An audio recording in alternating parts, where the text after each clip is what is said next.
How's it going, everybody? Hopefully you had fun in the last show. But this is the after chat. This is where we take your questions live.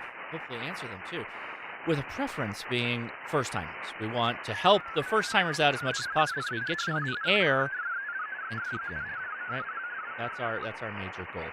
So, with that said, the easiest way of doing that, the video link, or the video description has a link to our Discord. Discord is a fantastic little place. In fact, I have to start mine because I was getting notifications during the live stream. And apparently I don't know how to turn off notifications before the live stream. Or much of the other videos I make. There's a lot of people who are commenting like, oh, your Discord notifications are on. It's like, yeah, man, I'm sorry. That was not the intention. But sometimes it happens. So let's see. Let's pull this up. Quickity quack. All right, hold on. There we go. Okay. Discord. Boom. Go. Yes. So if you join us on the Discord, there's this huge long list of all these rooms, not the icons, just to the right of the icons. All those texts, hashtag texts. Those are all just chat rooms on the HRCC Discord, right? So we got a makerspace, we got an EDC, which is very apropos of today's topic of gear hoarding, because look at all this. They're just, oh yes, pocket knives. Give me a reason. Just give me one little, like this already looks, I want to own that. Anyway, but if you scroll down past that to hashtag live-stream, that's the text chat for the HRCC after chat, Discord, everything. It takes the YouTube chat, the Facebook chat, the Twitch chat, all the chats, brings it all together. So join us there. It's a fast way to see everything that's going on. But right below that is livestream-memes. And yes, we've already gotten memes from... oh no, what was that? That was 2 days ago. 2 days ago that got posted. But fantastic memes here. Good job. But then right below that is live-stream/after chat. And that's where we have a number of people that are already hanging out there. So let's hop on over and say hello. Hello. Hi, Josh. What's going on? Just talking about lots of foreign stations and the fact that you worked Kim K6YYL and very good ground wave there. Yeah, that was, well, yeah. So she said she was by Mount Baldy, right? Yeah, they were up there at the Pota Park, so basically line of sight for anything. Maybe, yeah, I don't know if it was ground wave, but yeah. Yeah, we worked a guy this morning, W6N, so some kind of special event thing, and he apparently, we were working him, and it turns out he's in a Pota Park, and he goes, yeah, this is my first Pota. And so, like, really? Hey, Josh, just a heads up, you still have your radio audio piped through to the live stream. Still? Yes. Not even on. Oh, now it's gone, but Okay. It was a minute ago. Okay, sorry about that. Cool. All right. So let's see. The way we do this, I gotta get the notifications turned off. Hold on. Now it should work. I was getting a lot of beeps in the background. Okay, very good. So what we like to do, again, starting off with those who are here for the first time. So if we have anybody right now that's joining us on the Discord that would like to say hi or ask a question, just give your name, your call sign, or what your name is on Discord. No big deal, and then we'll say hi and we'll answer some questions. So go for it. Anyone new, first timers, like to say hi?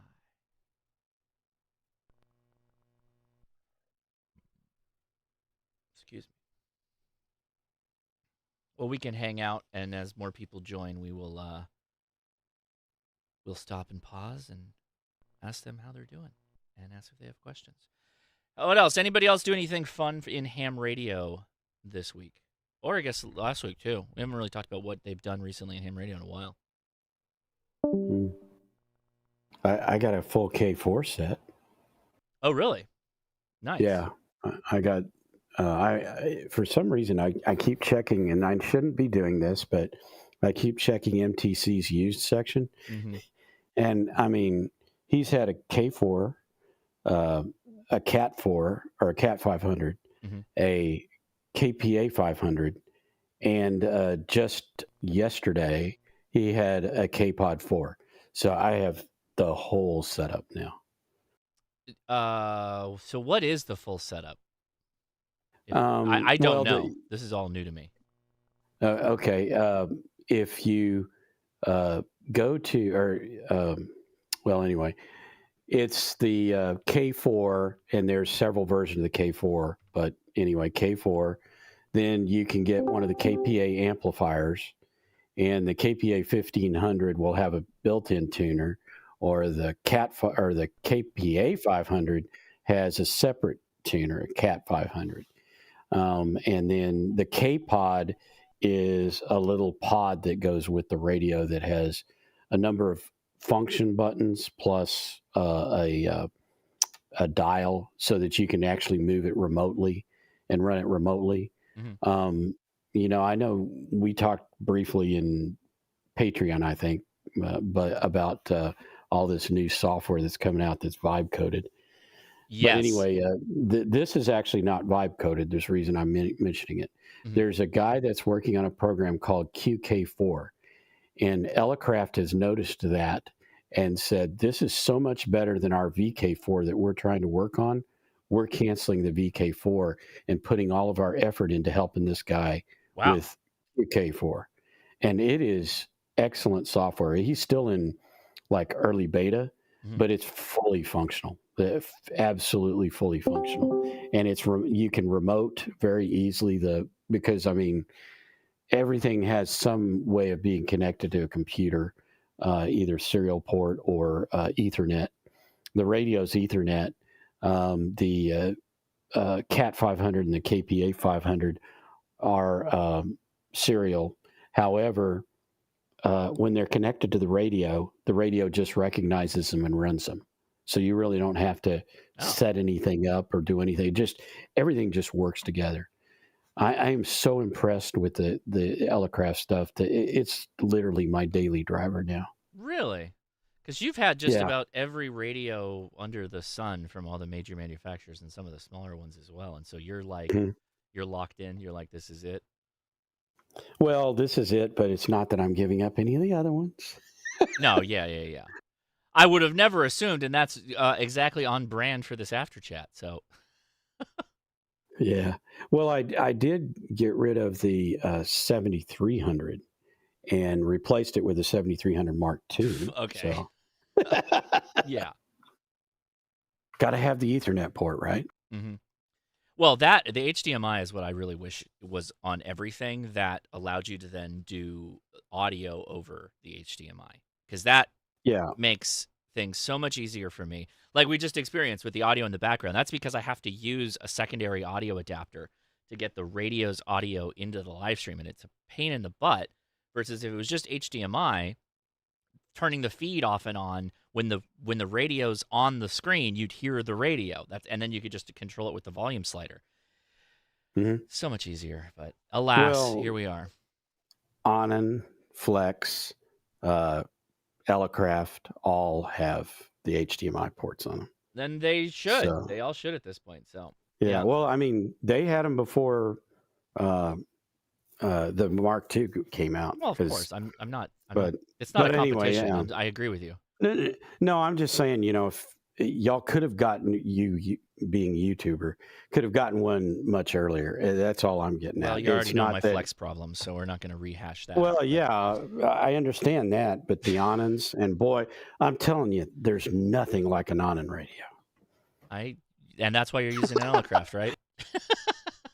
Well, no, I've still got the G2, and it's still, there are things that thing does that no other radio does, and I wish they would catch up. And so, yeah, I'll always keep it. So it's to me, that one's always ahead of the curve. But there you go. Yeah, I like the way the Elecraft integrates everything. Right on. Well, no, I do like that too. Okay, anybody else something new and interesting that they've been working on or had some kind of a radio event this last couple of weeks? Go for it. Love to hear it. It's P2CCK. Hey, what's up, man? How you doing?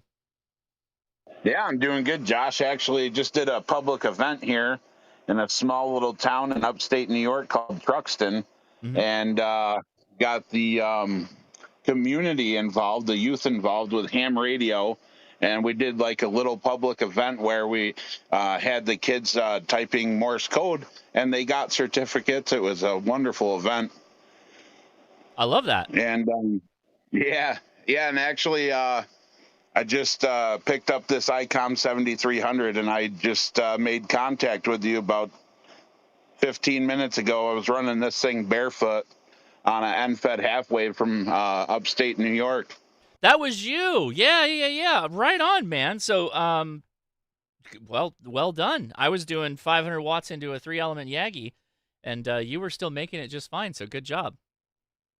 Yeah, that was pretty impressive. And you had a strong signal in here on a 5x9. I had that actually on the, I had it recording audio Nice. on the memory card. So, yeah, it sounded really good, man. And so thanks for the contact.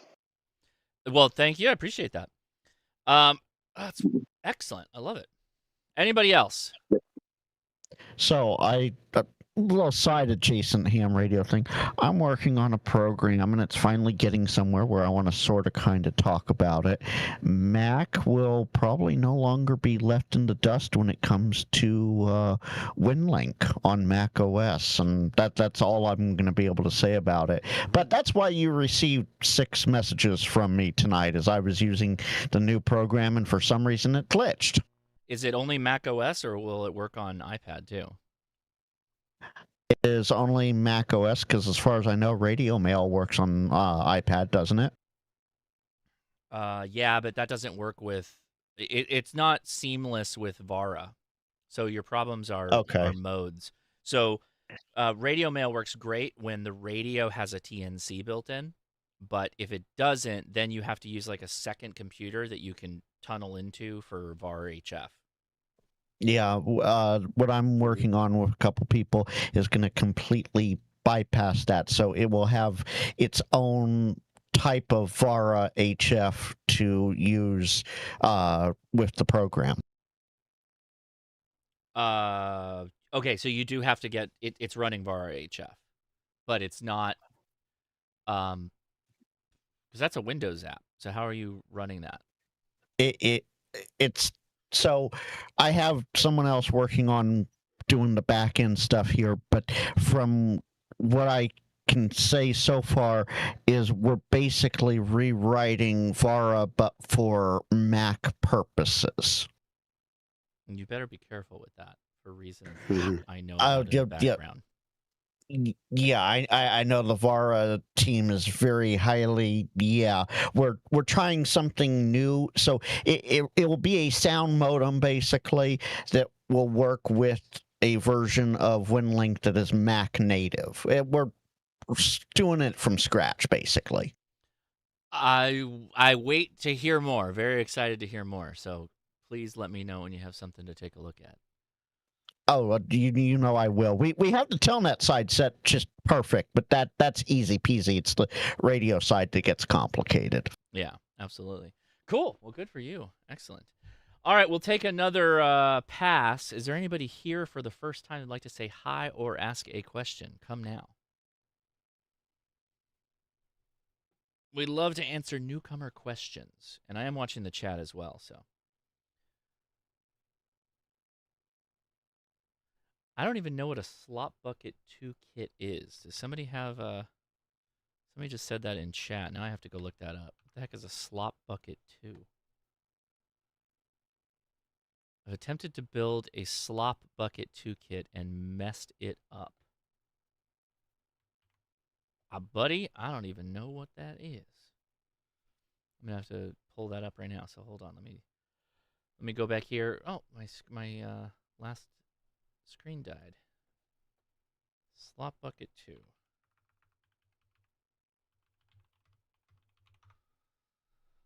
Oh yeah. Okay. Cool. All right. This is cool. All right. So hold on. Let me flip this over here so you guys can see it.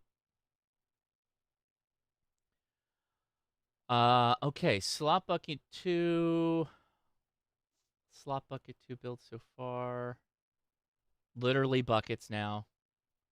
Okay. Let me go back up. Let's see if we can find a link to it. Oh, it's Radio Prepper. 7 years ago. Holy. Is Gilles the Radio Prepper? We love Gilles.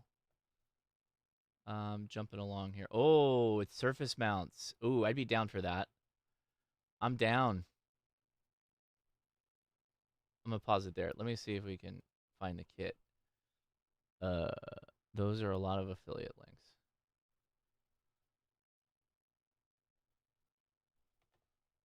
Thank you for the super chat, Lars. Appreciate you, man. I don't. Where does the slop bucket begin?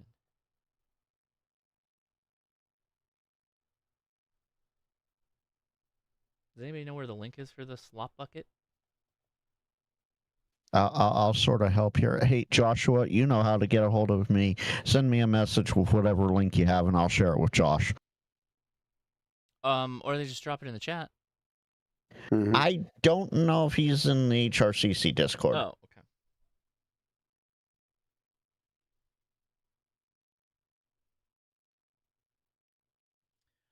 Oh, it was a limited. Oh, I see. It was a limited release kit by Steve, the guy that made the Mountain Topper KD1JV.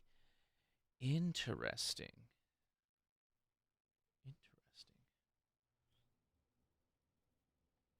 Oh, looks like our Steve found the link Steve to it. found Steve.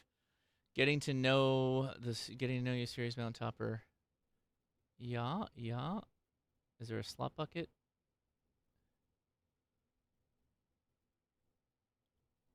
That Steve, yeah. Hey, Cag Mitch, thank you for sending some gifted memberships. Appreciate you. Oh, gotcha. The slot bucket used to be on that page. I see. Can I just search QRP here? Let's see if we can find slop. Womp womp. No.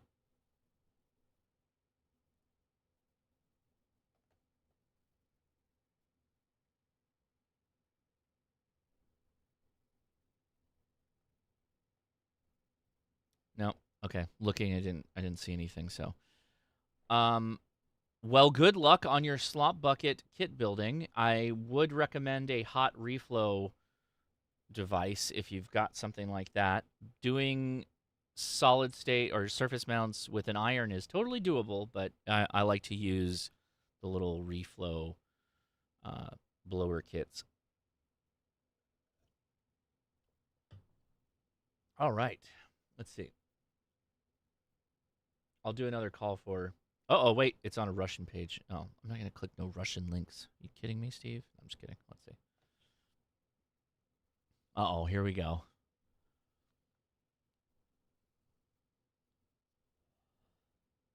$7-watt QRP single sideband digital transceiver. Interesting. Oh.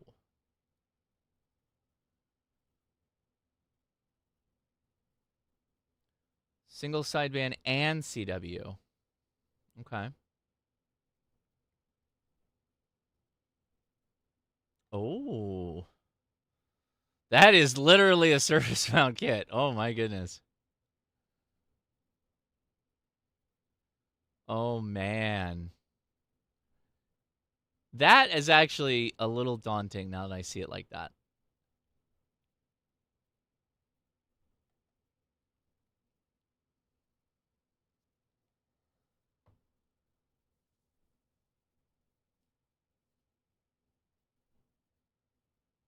Oh, and there's cutting traces? Uh-oh.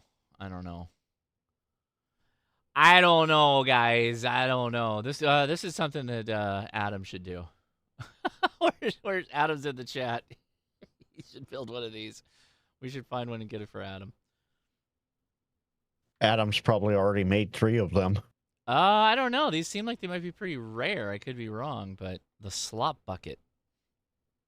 There's a groups.io that specifically talks about KD1JV designs, and there's a lot of discussion in there about the slop bucket kits. And the slop bucket, and then the soda pop too, which is another one apparently that he did. But again, there, without going into detail through all of these messages, I have no idea what those are. Oh, here's a manual for the slop bucket.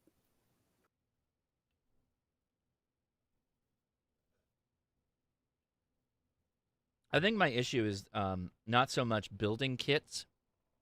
It's when you then enter into the world of having to modify the kits. Like, as per these instructions, I get it that I could likely go through it, but it's like, okay, now cut this trace, now jump this wire. It's like, oh, okay, I'll do it, but I'm not 100% with it. But yeah, right on, cool. I like the fact that stuff like this. It's not like this is a little older kit, but the fact that we got solid state stuff coming out, I support. I think it's great. Yeah. Oh, hey, what's up, Dave? Good to see you. I actually looked up your video really quickly today. I hopped up on the roof to reflash my solar node, and I was like, is this one of those ones where you got to do a button press, or what do you got to do the DFU? And I was like, oh, I'll just go to the website, and sure enough, your video is the first one on the Seed Studio page, and I was like, perfect. Dave's got it. I know we're in good hands. So I got it up and running. So we will we'll do something with that in the future. Cool. All right. I think everybody here have been around for a while. You're all the regulars, so we can just dive into it. So gear hoarding. Who has that problem? I was just looking at my overhead desk, and I've got all this stuff sitting here. I do. And but y'all know that. And I was like, yeah, that is a lot of stuff. What's going on with all that? And I realized, like, every one of the things I buy, aside from like that TX6, that's a frivolous purchase, I admit fully. It always does something that's like unique and special, and that's always how I justify it to the wife, right? Of like, hey, I need to get this because it does this very specific thing.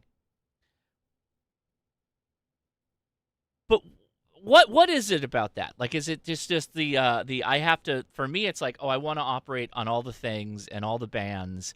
I want to have all the capabilities. But at some point, it's like, how many capabilities can one really have? Well, for me, there's subtle differences in all of the radios, all of the things that I buy. There's always even if it's like amplifiers or radios, there's subtle differences. Just like I was saying with the on-in line. I mean, I haven't found another radio that can do the diversity the way that the on-ins can. And so you see these things that you don't get to experience unless you have that radio. But is that radio the best one you want to run every single day? Sometimes yes, sometimes no. And they all have such unique things. I mean, you can get a TS990S, right? There are knobs, buttons, menus, all these interesting things to go through. Or you can get a 101D and rarely, if even ever, hit the radio, set it up, done. All you have to do is go out and use it. So there are just different things in those radios, and I like to experience them. And I may not do them every year. Even maybe a year and a half before I get back to a radio, but I still like to learn those things. It's a constant learning situation. Yeah, Joshua pretty much nailed it. The QRP is really good at giving you it's like, oh, it's such a small little box. I can buy all of them. And you're like, yes, buy all of them. Because once you get like your radio in your shack that you're happy with, and I appreciate Don tries them all. That's like a different level. But a lot of people then go, well, I've got to have a portable radio, don't I? Don't I have to have a cool radio that I can just carry around with me all the time? And then all of a sudden you're like, well, this new one does single sideband and CW and runs off of, a 9-volt battery. And all of a sudden you're 5 little boxes in and you're like, holy crap, what have we done here?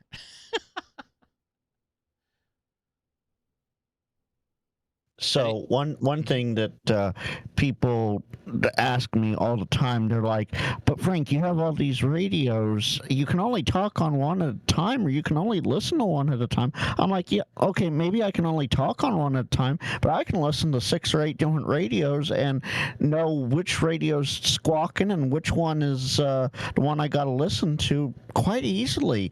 But me and the Motorola's, you don't want to know how many Motorola's, granted they're all 20 plus years old, that I have, strewn around. That's a whole different level of gear hoarding. Adam just dropped a picture of what are probably his mountain toppers. I think he has, oh no, those are definitely his. I just noticed the one on the upper left. That is definitely Adam's. Those are all just mountain toppers or various forms of mountain toppers. And yeah, once you have one, it's like, well, shoot, let's just get them all. Yeah, I agree. And he also says that that's not counting the other unbuilt 3B and ATS 4B. Yeah, but then everybody has their own favorite, right? I think that the 3-band is generally the favorite of the models, but I don't know. I guess everybody's got their favorite. It could vary, but I like the comment. Well, archivist is hoarder with intellectual justification. It's like, that's it. I'm archiving QRP radios. My thing is always utility, like utility and function. The more utility I have is what I'm always looking for, like how capable I can be. That's why my backpack weighs so much, and it's got all kinds of gear for every possible justification. I'm Pokemoning. I Gotta collect them all. Gotta collect them all. Got it. Okay, yes. Got it. Yes. Yeah. I think the thing that I have the most excessive amount of is just telescopic poles, because I keep getting more for Moxons and Yagis and you name it. There are probably 30-ish telescopic poles in my shop right now. You do have a lot of telescopic poles for all the stuff you build. That is true. I may or may not be doing that with the military surplus masts. I've got enough of the fiberglass and the aluminum ones to put up about 8 different masts at about 40 feet. Yeah. What are other people hoarding? Like I have pocket knives and tools, and I carry an assortment. Well, I always carry a first aid kit. You know what it is now that I think about it? It was scouting. Scouting's what made me a hoarder. Because scouts, like, we got to have your 10 essentials. You got to have all the stuff that goes in your backpack. You got to have all the stuff that you need to carry with you at all times so that you're prepared. And they drive that in, and always be prepared into you. And then all of a sudden you're, in your 40s, and you're like, well, I still have to have everything. And then I got to have a kit for my car, and a kit for the office, and a kit for the shack, and, et cetera, et cetera. Yeah, and there comes a time, too, when you realize as an adult, hey, wait a minute, all those things I wanted to get as a kid, I can finally afford them. Yeah, right? And nobody can tell me no. I am bad with that. I am real bad with that, Don. I am at that age properly where I have cash. See, I've got the double problem of I've got cash where I can finally own the thing I've always wanted to own, like some of these crazy radios when I was younger, like particularly the portable radios. And I can argue I'll make a video about it. And so it's very easy for me to justify some of this stuff. Yeah, exactly. And it's worse to some degree for me because I don't have that control of the wife looking over my shoulder anymore. And so I'm getting a little out of control. I have to say, wait a minute, I gotta retire sometimes. One of these days, I'm not going to have this kind of income. So, yeah. And it's attack. So we're spaving. That's what I tell my wife. Honey, we're spaving. We're spending to save. We're spaving. One of my favorite words. So, Don, what you're telling me is we need to stage an intervention for you now. No, I'm still working and I'm still making more money than I can. Anyway, let's not go that far. Let's see. Yeah, I'm an Dave's Eagle. correct. Oh yeah, I'm an Eagle Scout, and I still have all of my gear, even though I haven't used 80% of it. So that's the really scary part. Is if you get back into it, you're gonna look at your old gear and go, "But there's so much lighter weight and more effective options now." Maybe not always effective options. Some of the old stuff is just as good as it was back then. It's super sturdy stuff, but that's another huge hole is hiking gear. You get on websites like Garage Grown Gear, and you're screwed, man. That website will mess you up if you like going outdoors. REI is one thing, but Garage Grown Gear is a whole nother level. It's really, really enticing stuff. Every one of them is just like, oh, and then all of a sudden your cart's got 8 items in it, and you're like, well, I am going backpacking with Adam, so there's my justification. So click, boom, ding. There was a question earlier. So what are your essential radio kit items? See, actually, this is a good question because this yields. In fact, I got to go rebuy an Aura thing. I bought the SWR meter from Aura, and now I can't find it. I put it in a kit somewhere, and I don't know where it is. I think I'm going to buy like 2 of them because So here's the thing, right? So just talking QRP, right? Just something you throw in your backpack and go portable with. You're going to carry an antenna, maybe a feed line, the radio, a battery, the connective wire for the battery, a microphone or a CW key, both, earplugs, because if you actually hike with a radio and you go to a summit, it's really loud, so all of a sudden you got that. But then you're going to have like little other things. So if you have a random wire antenna, you're going to need a tuner. If you have a vertical that you have to manually adjust, you're going to need some kind of a antenna analyzer or SWR meter or something along those lines. And so all of those things kind of just creep up on you, and then they go in a kit, and you're like, okay, this kit is done. It's good. I can put it on the shelf or put it in my truck or put it in my backpack. I'm ready to go.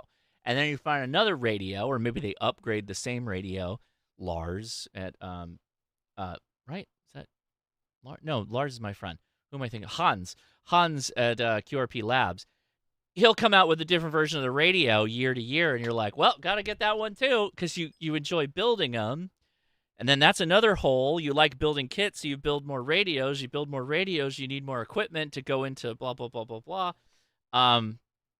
And what'll happen, so this has happened to me multiple times, is I've had a kit assembled, and I shoot a video, and I think to myself, oh, that one thing I need for this video is in that kit. So I go grab it, yoink it out of that kit, and I bring it to my table. I shoot my overhead video with it, and then I don't put it back. And then inevitably I go and use the radio, and I don't have the key piece of item. And then all of a sudden I'm buying a second one because I don't know where the first one is anymore. And then it just...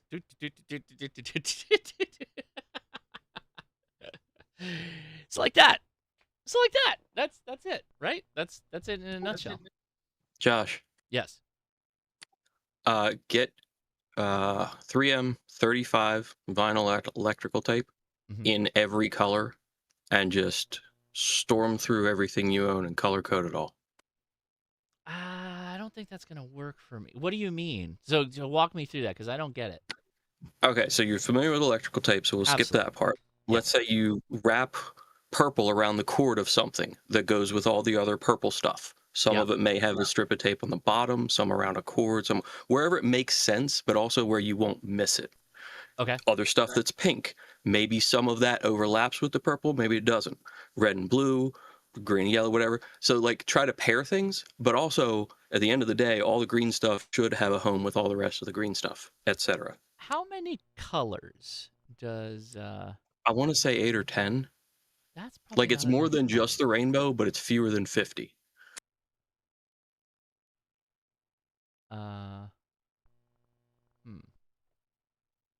Let's see. So red, dark green, light green, purple that's more of a violet, The pink is kind of more of a mauve, I guess. There's a brown, a yellow, black, obviously, and let's see what blue, white. I can't see all of them from here. So at least that many. What did I list? 8 or 9? I think you're onto something. Color coding stuff stickers might not like be the color bad. code dots. Yeah. So here's my problem: is I hate electrical tape over a long time. It gets all gunky and gooey, and I hate it.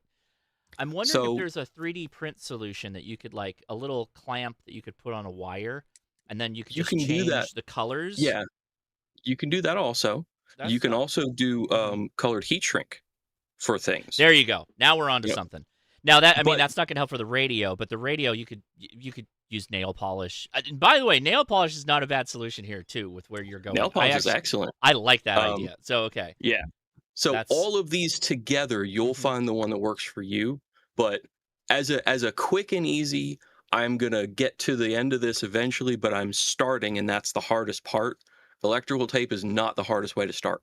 Yeah. Well, once you have a temporary solution, it becomes the permanent solution, and I am that person. So I hear you, but I gotta find the right solution. Colored zip ties is also a good option. I'm sure there's like a billion different colors of zip ties. That has to exist. That's true, but black are the only UV resistant ones, so but if it's going in a kit, it's gonna spend 90% of its life in a bag. I hear you. I hear what almost every video I see you in, you're outdoors, so that is a thing. Right, but when I'm not using that radio, it's in a bag. It's in the office. That's fair. Right? And they're cheap enough to replace if they get bad. The best thing that you can do if you want to cut out like gear hoarding, like if you don't want to hoard as much, like radios and different pieces of kit, whatever, is like fall in love with. Well, no, see, this doesn't work either. I was trying to walk myself into some kind of justification how CW, as an example, but then you just buy more CW radios, or you get addicted to buying CW keys. Oh my goodness, do you know how difficult that addiction is? That's real bad. So that was actually a problem. Someone mentioned this to me like a while back, and it still sounds like a crazy person idea, so I'm not taking any credit for this. The idea that you have a piano worth of keys, as in you've collected 88 or more. That's really funny. It's funny. Not funny, but it's also a little crazy. There are plenty of guys crazy out there. See, that's the problem with keys too, is they're so small and they're easy to like just have, right? You're like, yes, my precious. Like, I missed out on. I've got my eye out for like a Obama key. I don't know why I never bought one. Like, I never got one of those. It's just like things like that. It's not really front of mind, but if there's an opportunity, I'm definitely going to buy it. That's the problem. That's why hamfests are also really scary. Because, oh my God, you go to a hamfest and you find things you didn't even know you wanted to own. Like, there was a guy selling uranium ore at Hamvention, and a bunch of my admins are like, I'm buying uranium ore. Okay, we're buying uranium, kids. Here we go. Like, it's a real thing, dude. It's crazy. What is this cable that I've got down here? Oh, okay, that's that. Yeah, one thing I wish I had done when I was bringing in all of the antennas that I have coming into the shack now is to color code each end of them. Because, oh my God, I'm constantly going out and going, well, now, wait a minute, where does this go? Because I've disconnected a lot of the antennas, or I've had some rainstorms. I had a couple that I've taken down, and then the coax doesn't ever come back. And I don't know, like, okay, I found a coax laying down here, right at the base of the shack. That's got to go somewhere. Okay, well, let me start going through and pulling and seeing where it, and I've got a bunch of them like that right now. So is there not some kind of coax tone tester that exists for like Ethernet cables? Like, does that not exist? You can just use the Ethernet one, or like what the electricians use.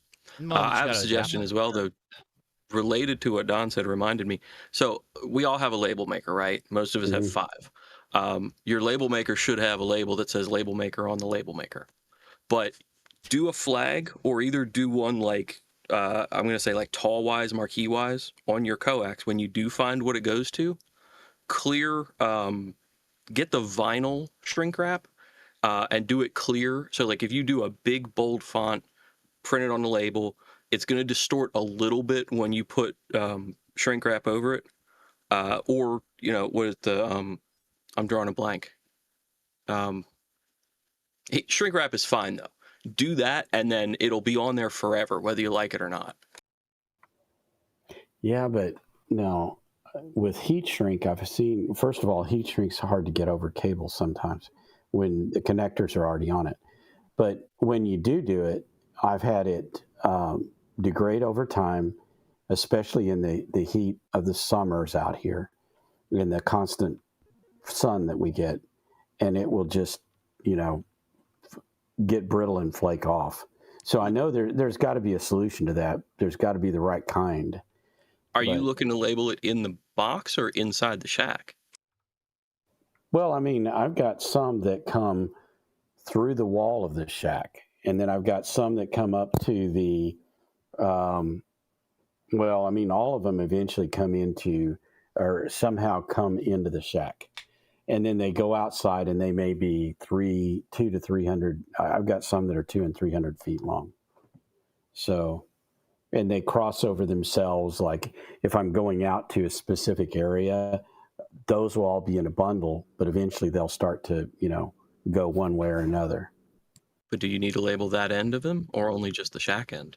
No, you need both ends. You need both ends. Yeah. I do have a hack that some of you may find really interesting and cool. So NFC tags, right? You probably heard of these, particularly the ones that are stickers, the adhesive ones. So you can program them. And what you program them to do is you'll put it on like a box and say the box has 5 items in it. You make a list, like a notes page on your phone, whatever, and you put those 5 items in there. And then you program the NFC tag to open up that notes page when you tap it.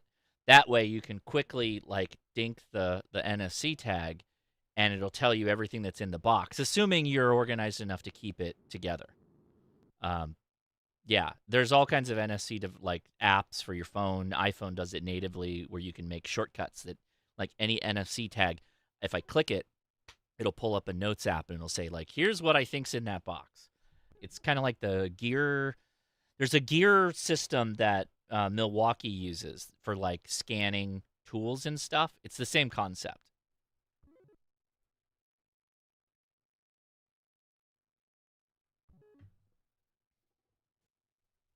Hey, Josh, can I throw you an alternate solution for those portable kits? Sure. So instead of building kits, I built a process because I like to use all of my gear all the time in different combinations. So instead of locking it up in a box, when I pack from scratch every time, and I just set up the station in my head. So as I pick things off the floor, I just dump it out. As I pick things off the floor, I put the station together. And by the time I put the station together, all the stuff's in the backpack. Yeah, but you're inevitably going to make a mistake. Inevitably.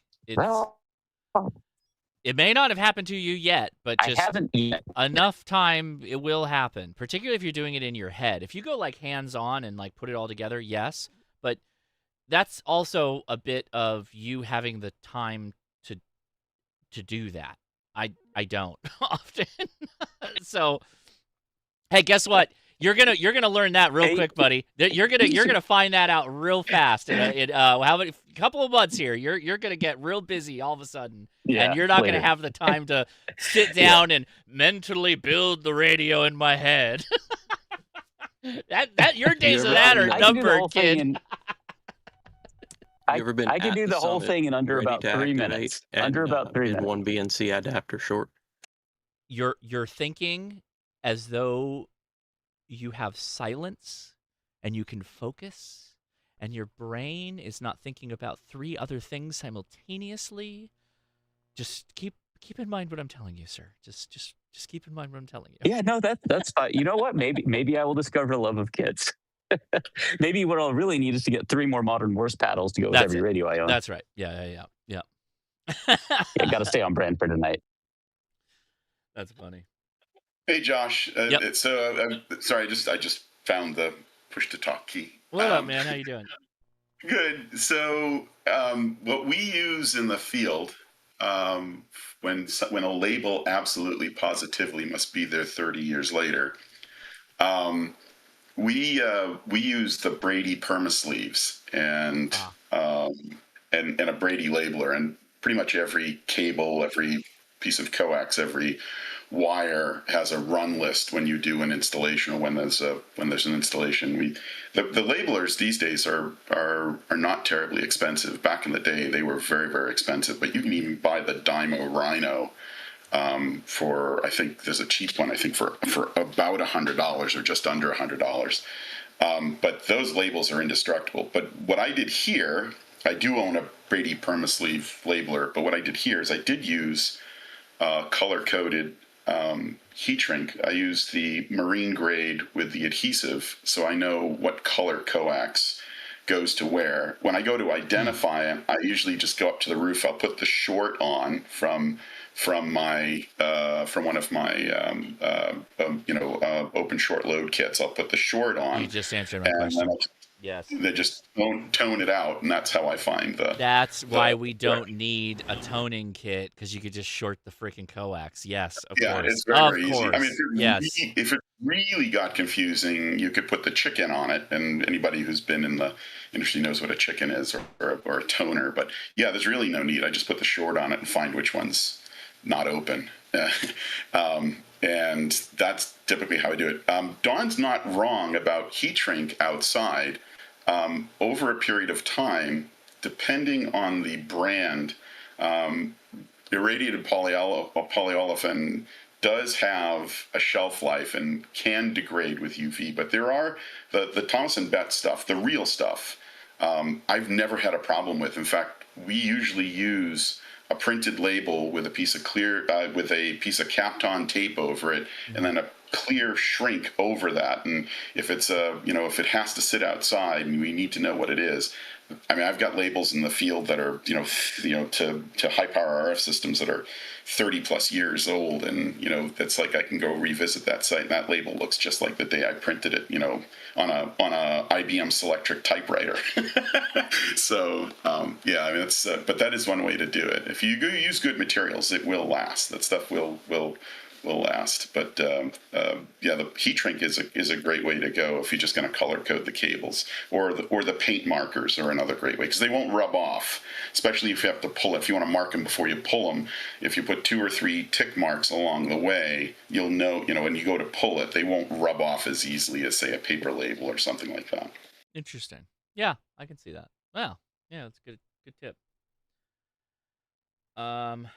I mean, there's always the other fun thing is, well, I mean, this is I've got little boxes and bags all over the place, because I also enjoy pouches and all that stuff. And you're like, oh, now I've got a bag, I got to put a radio in it, and you start building the whole kit out. Oh, that's a whole nother world. I do have to say, the pouch that you wore around Dayton is actually, I did get a look at that. That is nice. That's one of the few that I've seen that actually looks functional, that doesn't look like it gets in the way. Yeah, it's the Hill People kit bag is what it's called. They call it their search and rescue model. And they have different sizes, small, medium, and large, for depth and how many pockets they have. So after just having to pull cameras out and stickers and all my other stuff, I was like, I should just wear a chest rig. And it works. It works really well. I've been doing that now for a couple of years. And I'll actually occasionally wear that around town. Not often. It's generally for the Hamfest or any convention. Like I wore that at DEF CON 2. It just makes things really easy. Wow. I just got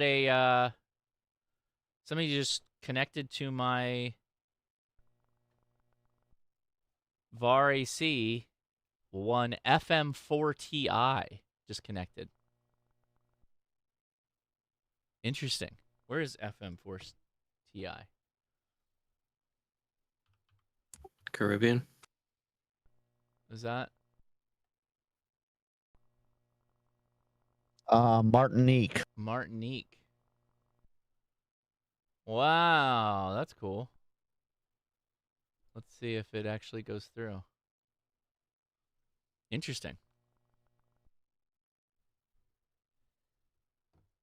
Let's see. You're what are you're a little further off than I am, but about 4,000 miles and a bearing of 95.8 degrees to the east from me, and you're due south of me by 8 hours. So, Oh, they're sending me a message. I am marked as away though, so we can just pretend like I'm not going to get it. No, I'll probably reply. I'm just kidding. they're probably watching the live stream. Oh shoot! Oh, they might be. Let's see. What's the other? Antennas are a hole because once you start building antennas, then you buy wire. So you got wire for days. Oh, coax adapters. Those things are like a parasite. You end up with buying way more than you need given enough time. Yes, that is. Oh yeah, Steve just dropped. Look at these. Look at these. Look at this. That is a man with some. He's also a professional RF. You know, he works in the space. He needs a lot of these things, but that is a ridiculous amount of adapters, Steve. That is a lot. I have 4 draws just dedicated to GRC, NPC, DIN, SMA. Because when you start testing stuff on the bench, you never know what's gonna crop up, and so it's always especially if you have to build a particular test setup. It can eat your connector draw very quickly. Yeah, Steve, how many dummy loads do you have? Oh, under 5 kilowatts or over 5 kilowatts? Well, that was the thing. I started going through the ones that we have at work, at Bell Labs, and there's like big, huge 3-foot boxes full of them, different sizes. And then we've got this big rolling around cart that has a bunch of connectors like what you're showing, plus a bunch of those dummy loads, plus the variable attenuators for up to like 24 gigahertz. I go in there and go, oh my God. It's very funny you say that. I have 2 calibrated loads that are, when I say calibrated, there's a 50 dB pass through. So it's a 2.5 kilowatt load, precision load, but it has a calibrated 50 dB pass through on it. So I can take a 50 dB sample to drive a spec in or something. So I've got 2 of one for 1 kilowatt, one for 2.5 kilowatts. So I must have, I've got a half a dozen 50 watt and the various 100 and 150. So I probably have about 10 or 15 different loads on the bench. I don't use them all at one time, but I do use. Actually, I mean, it's not uncommon to use 2 or 3 of those at a clip, especially if you're working on a combiner or something that is, a multi-port, combinatorial system where you need to have a known impedance at each port. And they're not all 50. I have one I have a precision at 25 and I have a precision at 75 as well. Yeah. And I know we've got some that are like, they're those dummy loads, like just the fin, a black set of fins with a connector on the end of it. And we have some of those that are like almost a foot to 2 foot around. And they still only say 100 watts. I'm like, yeah, if you give me a second, I can find you a 600 megawatt calorimetric load. 600 kilowatt calorimetric load. I do have a picture of it. Clearly, I don't have it here. Oh, here it is. Here it is. Here, I'll drop this in the chat. So we should also clarify, Steve, these are not Radio Shack adapters we're looking at, right? No. There's no Radio Shack adapters in there. He's paying much more for his adapters, kids. Yeah. Sometimes I don't pay for them, and they just mysteriously come home. Yeah. How'd that sweet 90 end connector get in my pocket? I have no clue. Yeah. Well, Yeah, yesterday I was walking around in one of the storerooms, and they have a Rode and Schwartz Bluetooth tester. I'm like, when on earth would we have ever needed a Rode and Schwartz Bluetooth tester? Yeah, that's crazy. So that's 600 kilowatt calorimetric load. Um, so Oh, damn. if you need to measure power and you need to measure it very precisely, we use what's called a calorimetric load. So if you know the specific, if you know the heat rise coefficient for water, and I was going to say, this is water flow, cooled, right? Exactly. It's actually water and glycol mix, but it's so you need to know its specific gravity and you need to know its density. And there's a formula we use to figure that out. And then what it does is it passes that water across the resistive element. We measure the heat rise, or the absorption of heat over a period of time, so we can very, very accurately, down to a few degrees Celsius, or less than a degree Celsius, determine the power, the output power of a transmitter that's switched into that. That's at roughly around 600 kilowatts. So when you really, really need to know what the power level is, that's we use something like that. What a nice ham. Do you know how rare it is that I actually will rag chew with somebody, but I'm literally doing like a digital rag chew right now. Let's see, your station is working pretty good. Anyways, I will try to have a few. Oh, he's probably gonna bail. Oh, good. Steve's over here moonlighting his mechanical. Stay in your lane. What do you mean? Oh, I'm just being. Oh, Steve and I have a thing. Yeah. Actually, if I have some pictures, I could put them in the chat if you want. I have some pictures of a 10 kilowatt bird load that accidentally ate 10 kilowatt bird load. Kilowatts. Holy Yeah, crap. it's a 10 kilowatt air cooled load. So it was the reject load at a transmitter site, and they popped the resistor because they accidentally switched the wrong transmitter into it, and the interlock failed, and it allowed them to dump probably about 4 times more power into it than it was supposed to, and it ate it for a while, and then the ceramic resistor inside shattered. I have actually a picture. So we changed at the time that I did the service on it. I also replaced the resistor. As if I could find the pictures here. It's pretty interesting. But it's it's immersed in oil. It uses a silicone oil, and what was funny is the bird wanted to use their special silicone oil, and I think.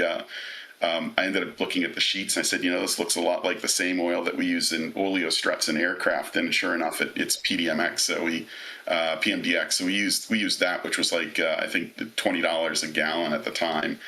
But it's an oil filled load. I can find the pictures for it here somewhere, and I can stick them in the chat. While you look for that, Tom just dropped a really drool-worthy shack that he's got. Holy smokes, dude!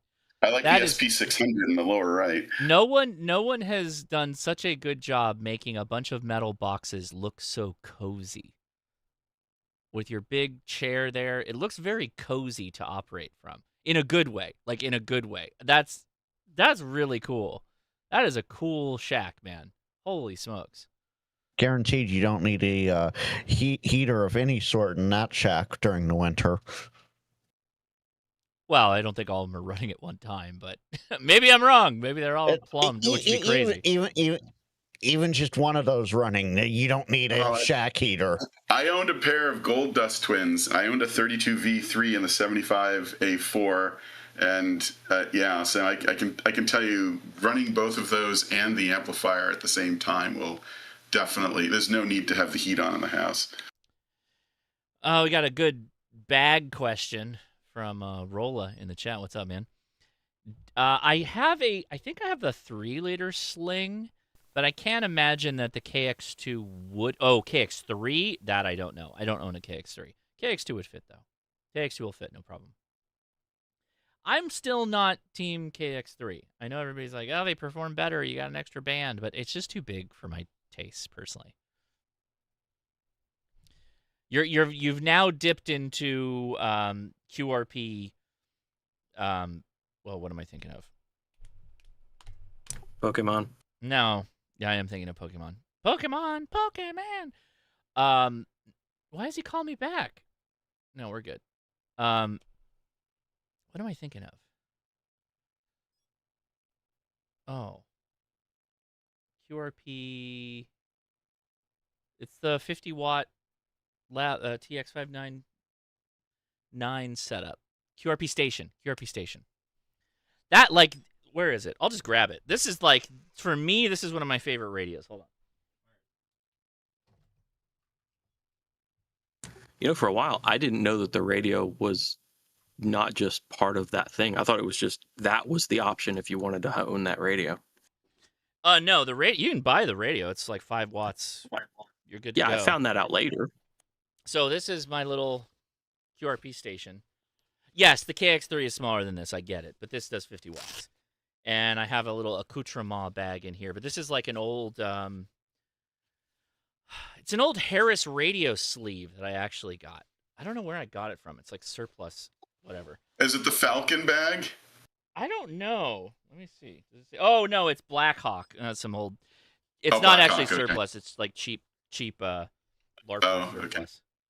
But yeah, this is the QRP station, and it's 50 watts with the amp and tuner is on the back, and it's got a built-in battery bank. It's like a little transformer. You just fold the radio out, and you've got the full get-up. I gotta say, like, for everybody's like, oh, there's too many wires. It's fidgety. It's, people, they're like, oh, I can't operate like that. When I was in Hawaii and we were coming out of that solar storm, I was so confident using this radio that I was like, we're good. We got this. It was a blast. Once the solar storm backed itself off, but my God, that was another problem.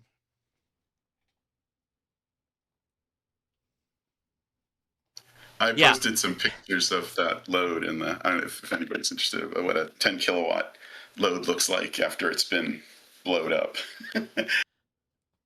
Okay, hold on a minute. Oh my God, that looks like a house, like one of those oil radiators. It's essentially what it is. It is an oil-filled radiator. It's exactly what it is. That is a great description for that. And that's one of the that's a small one. That's a 10 kilowatt. That's like the dump load. How long can you be keyed down on something like that?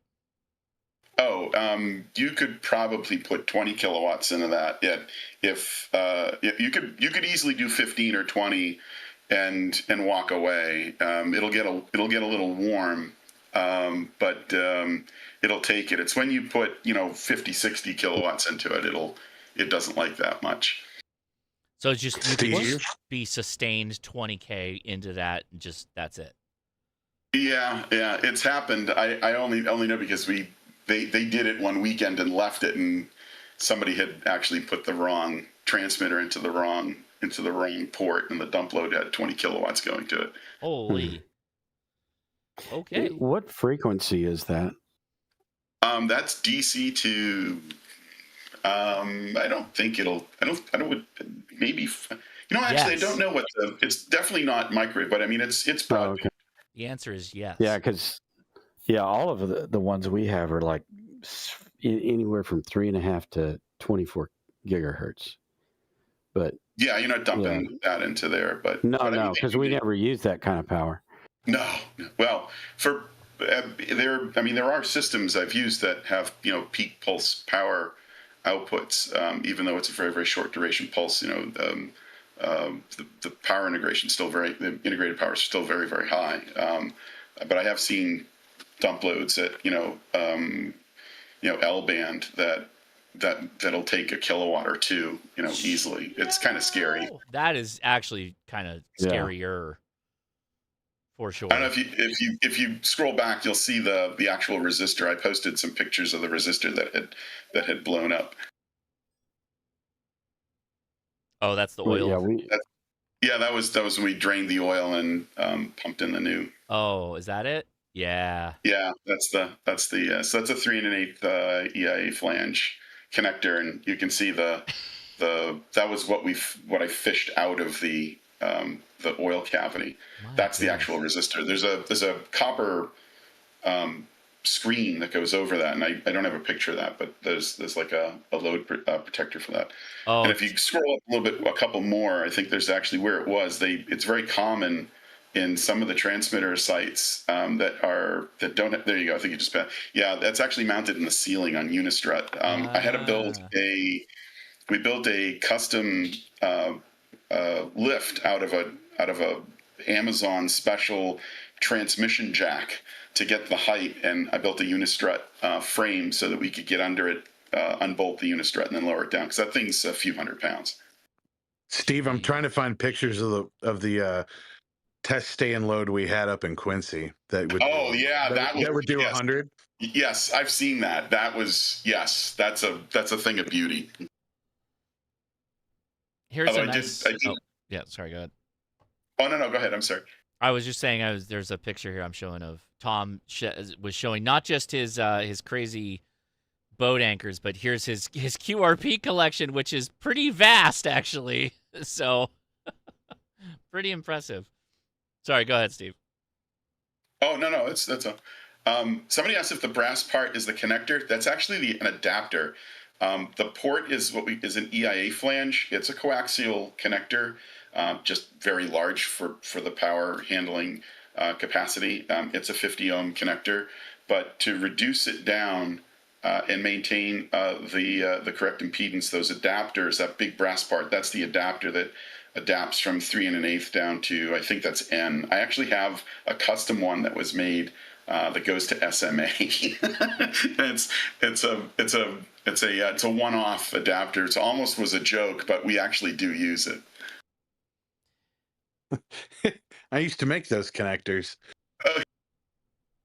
Yeah, there you go. Yeah, that's right. Rolla, one of Rolla's vocations back in the day, I used to work with that company professionally years ago, and one of the things they used to manufacture were those adapters and the transmission line components for that. If you look in the picture, you'll see that copper pipe. That's what we call plumbing, but that's RF plumbing. That's 3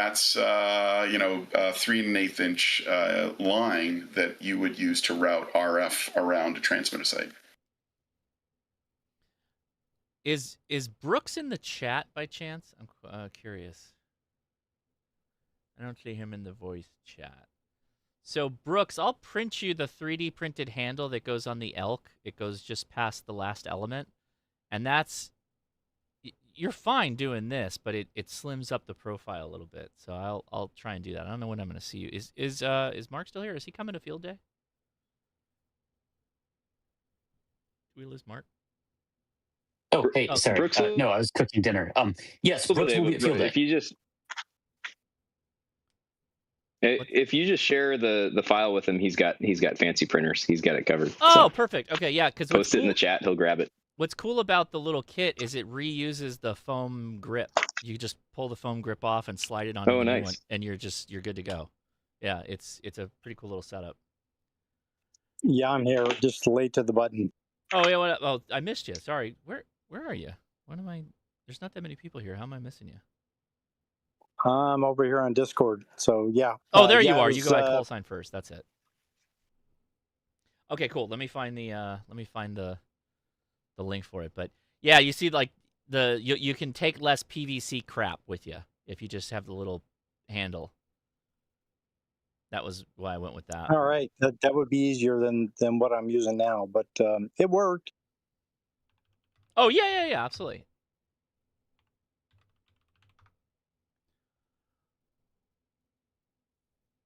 Now, oh boy, clicked on the wrong link. I'll find it and then I'll drop the link so everybody can have it. By the way, you did make it down here on MeshCore. Really? Unfortunately, I guess you only got one message. Yeah, no, I'm pretty impressed because I heard to go down all the way to Carlsbad, you can get all the way up to Ara. That literally people are judging how far they can go if they can get to Ara. So there's 2 of these. I'm gonna drop the link and then you can decide, folks in the chat.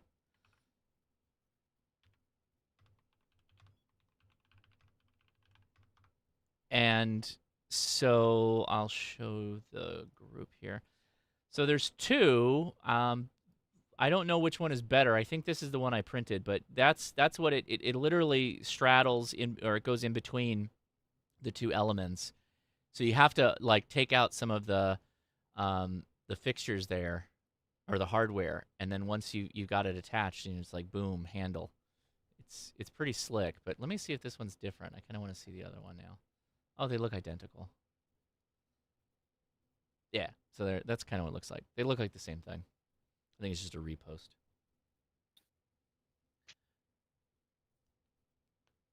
I will definitely check that out. Thank you, Josh. Yeah, absolutely. I did get feedback. I went a couple weeks ago for. By the way, everybody, I'm on like mad work travel. I've been on work travel for 3 weeks, and I'm gonna be on. It's crazy. I'm on a crazy schedule right now. But before I left, I set up my little elk antenna setup with my 9700 in the front yard with all the satellite gear.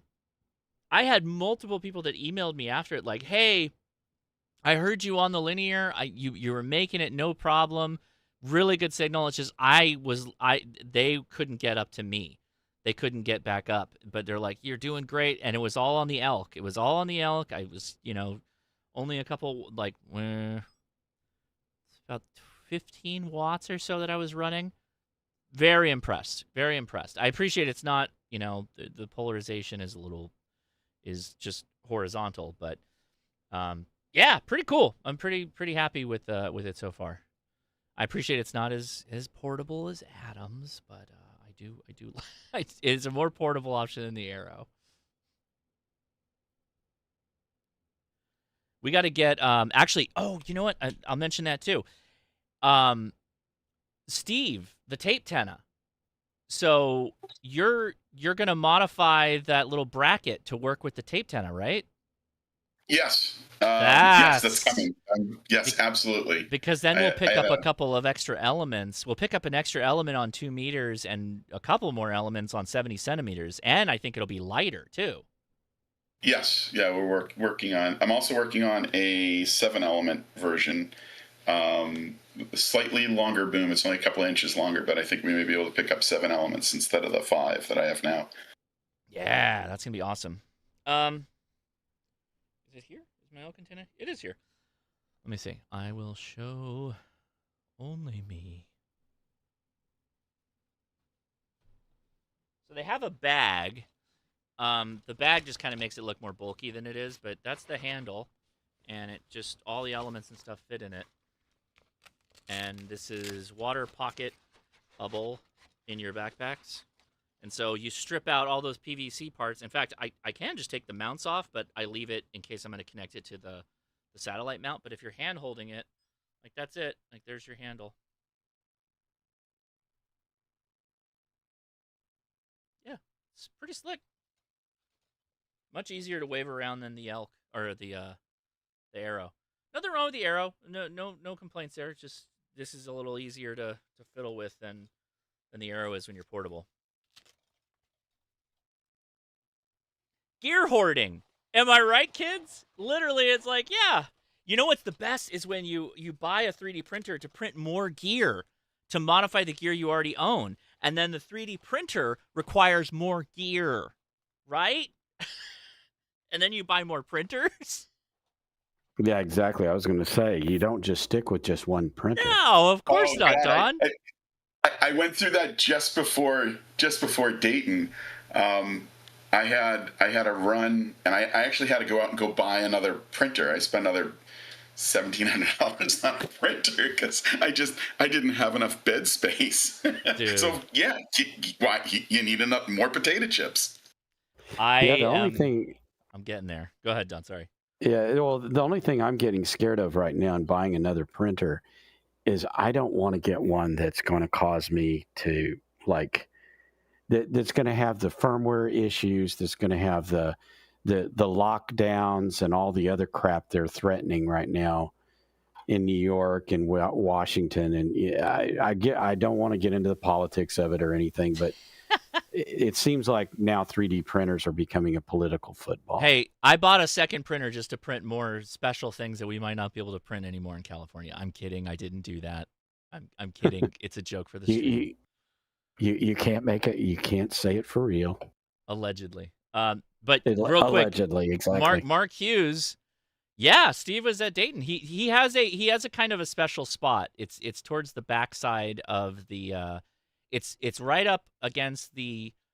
If you're looking at the grandstands that look over the field, like where the horses run, he's like just to the left of the side of those grandstands. Like if you the bleachers, if you walked out that road, he's like right there. He's got a great spot. It's a great spot. Yeah, we've been there for years.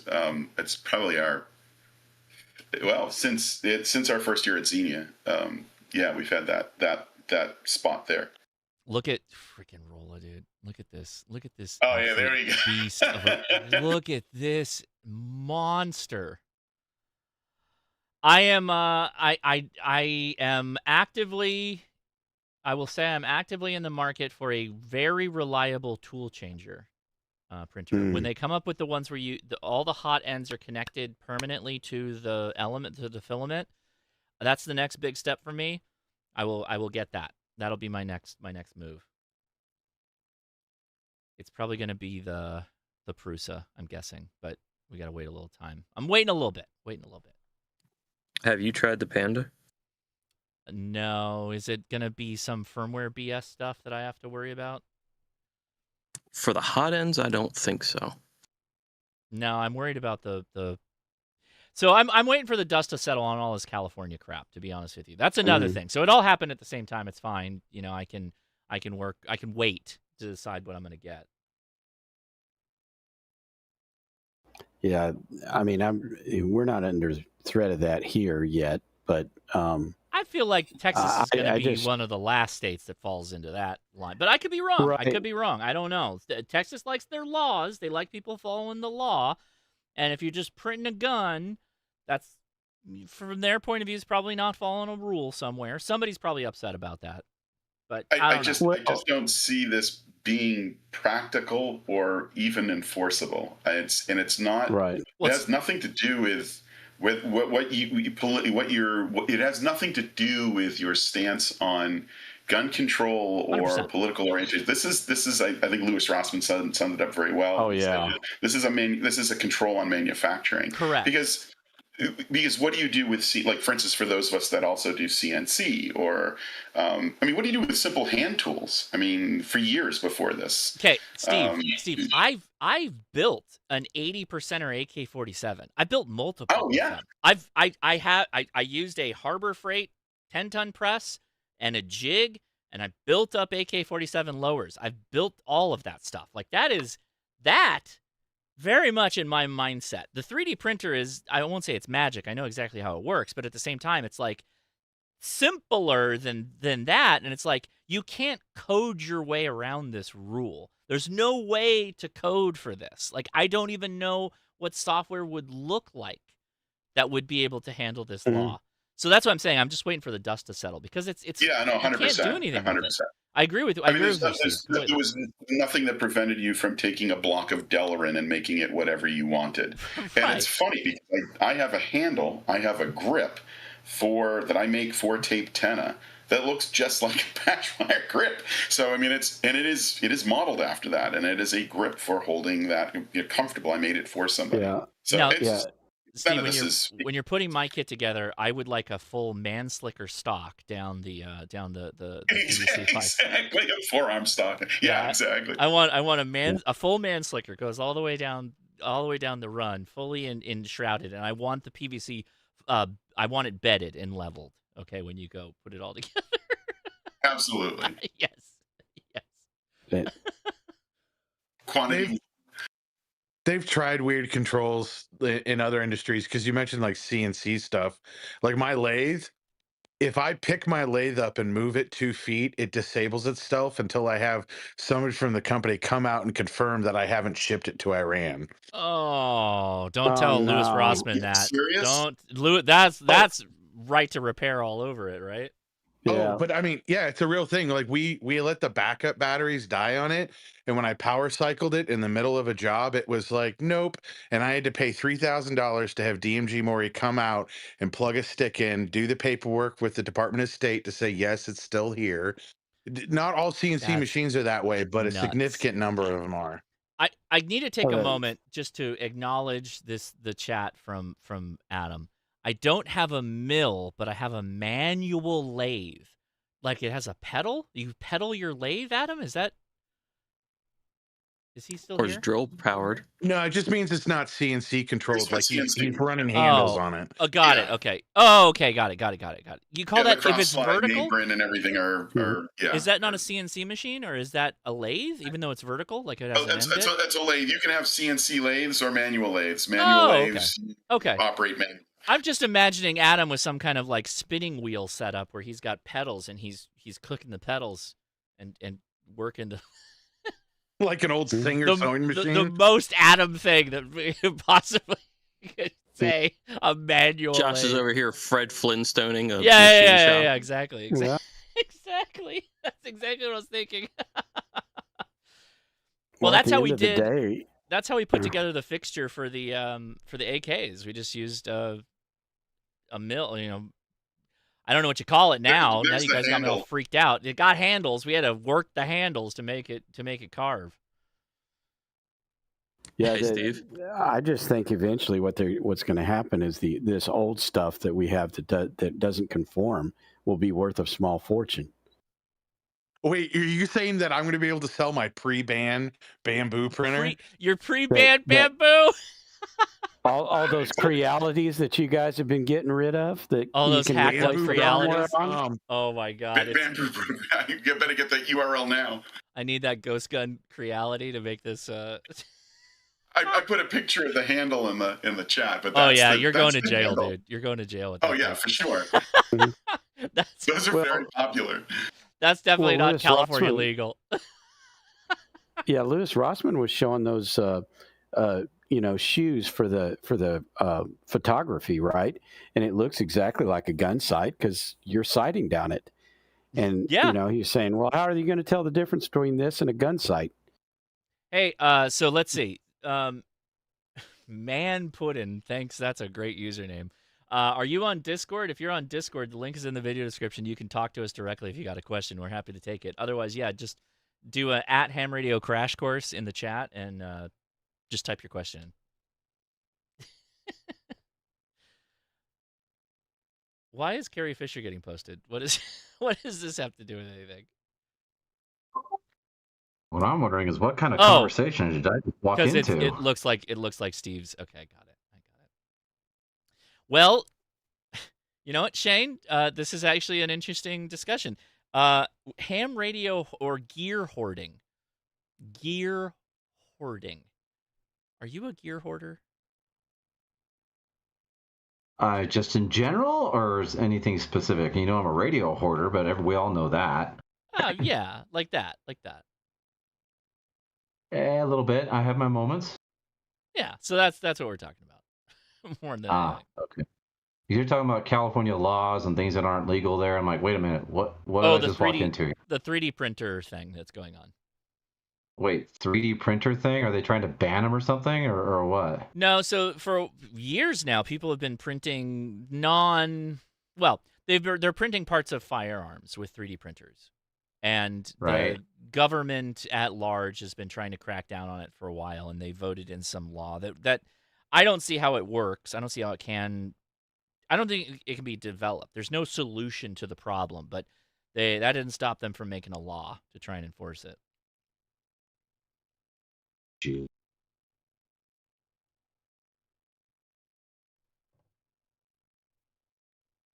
Did the law actually pass, or is it still like pending or something? I think it did. Yeah, it passed. It passed the House. I don't know if it's actually become passed whatever it needs to become a law, but it's New York, and they fully expect it to. Wow. Well, there you go. And even though I live in Arizona now, I'm still paying attention to what's going on over there. Yeah, and if you go and watch Louis Rossmann again, look at his tying it back to Bloomberg. That's a real interesting video. Oh yeah, Bloomberg. Yeah, he's a nut. Okay, let's get off the politics. Let's actually answer a ham radio question. Yeah. Hoshnasi, what radio is a good upgrade to the IC706 first gen, no 70 centimeter for someone who travels a lot and likes to do repeaters and HF? So the answer is buy lots of radios, right? No, if you're absolutely dead set on having like an all-in-one solution, then the 705 is the solution. That FTX has sat in the box for way too long than it should have. Like, I'm at the point where I'm probably going to sell that radio, and I don't think that it's. I don't know. It's not the one for me, but it'll do the job too. So, like, again, this is one of those situations where you should go actually try radios, go to a store, try them out, figure out what you like. A lot of the time, though, to be honest with you, is I don't really want all-in-one radios. I want like, well, here's my oftentimes traveling setup. Literally, a lot of this stuff is what I take. The D75, I almost always take the D75. I know how to work that radio really well. I'm super confident with it. It has never really let me down. I almost always take my H4M little mayhem device for fooling around with stuff. And then I'll oftentimes have an HF radio, sometimes the 705, sometimes the KX2, sometimes the QMX. Mm-hmm. And then I have all my little doodads for audio recording and all that stuff for videos. But like, even that little Meshtastic node, that's the Mesh Core node now. But those little T1000s, like, I'm always, like, literally, I got this guy, I got the little Neo sitting next to me, MusiWorks Neo, the tag, like, all of this stuff comes with me. I usually have 2 or 3 nodes with me everywhere I travel, like, all the time. Yeah, that's it. Buy more crap. You didn't ask him for his budget. I didn't. You're right. So there was a small update there. They were between the FTX1 Field and the 705. I knew that, Frank. That's why I already answered the question. I answered the Okay, there was a FTX1 and the follow-up there, 705. That's the only answers in town, right? Are those 2 radios, really? Somebody asked, what is that tiny little silver box? Where did it go? The TX6 is a mixer. It's just a very small, tiny mixer that's internally powered, and you can plug 6 different inputs into it on 3.5 millimeter. It does other things too, but it is aggressively expensive. So I don't recommend anybody buy them.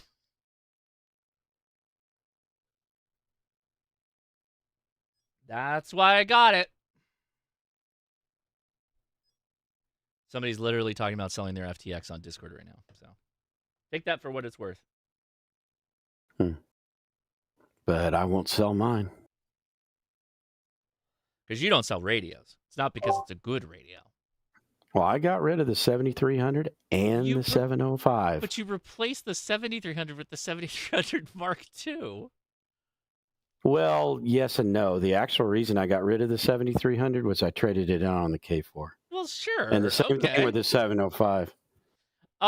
So I will say, also, Don, I think you'd probably say you're not a QRP guy. Yeah, except, I mean, I watched that video from the Ham Radio Workbench. I started listening to the podcast, and I've listened to Hans, and I've listened to Eric, I think, the head of Elecraft.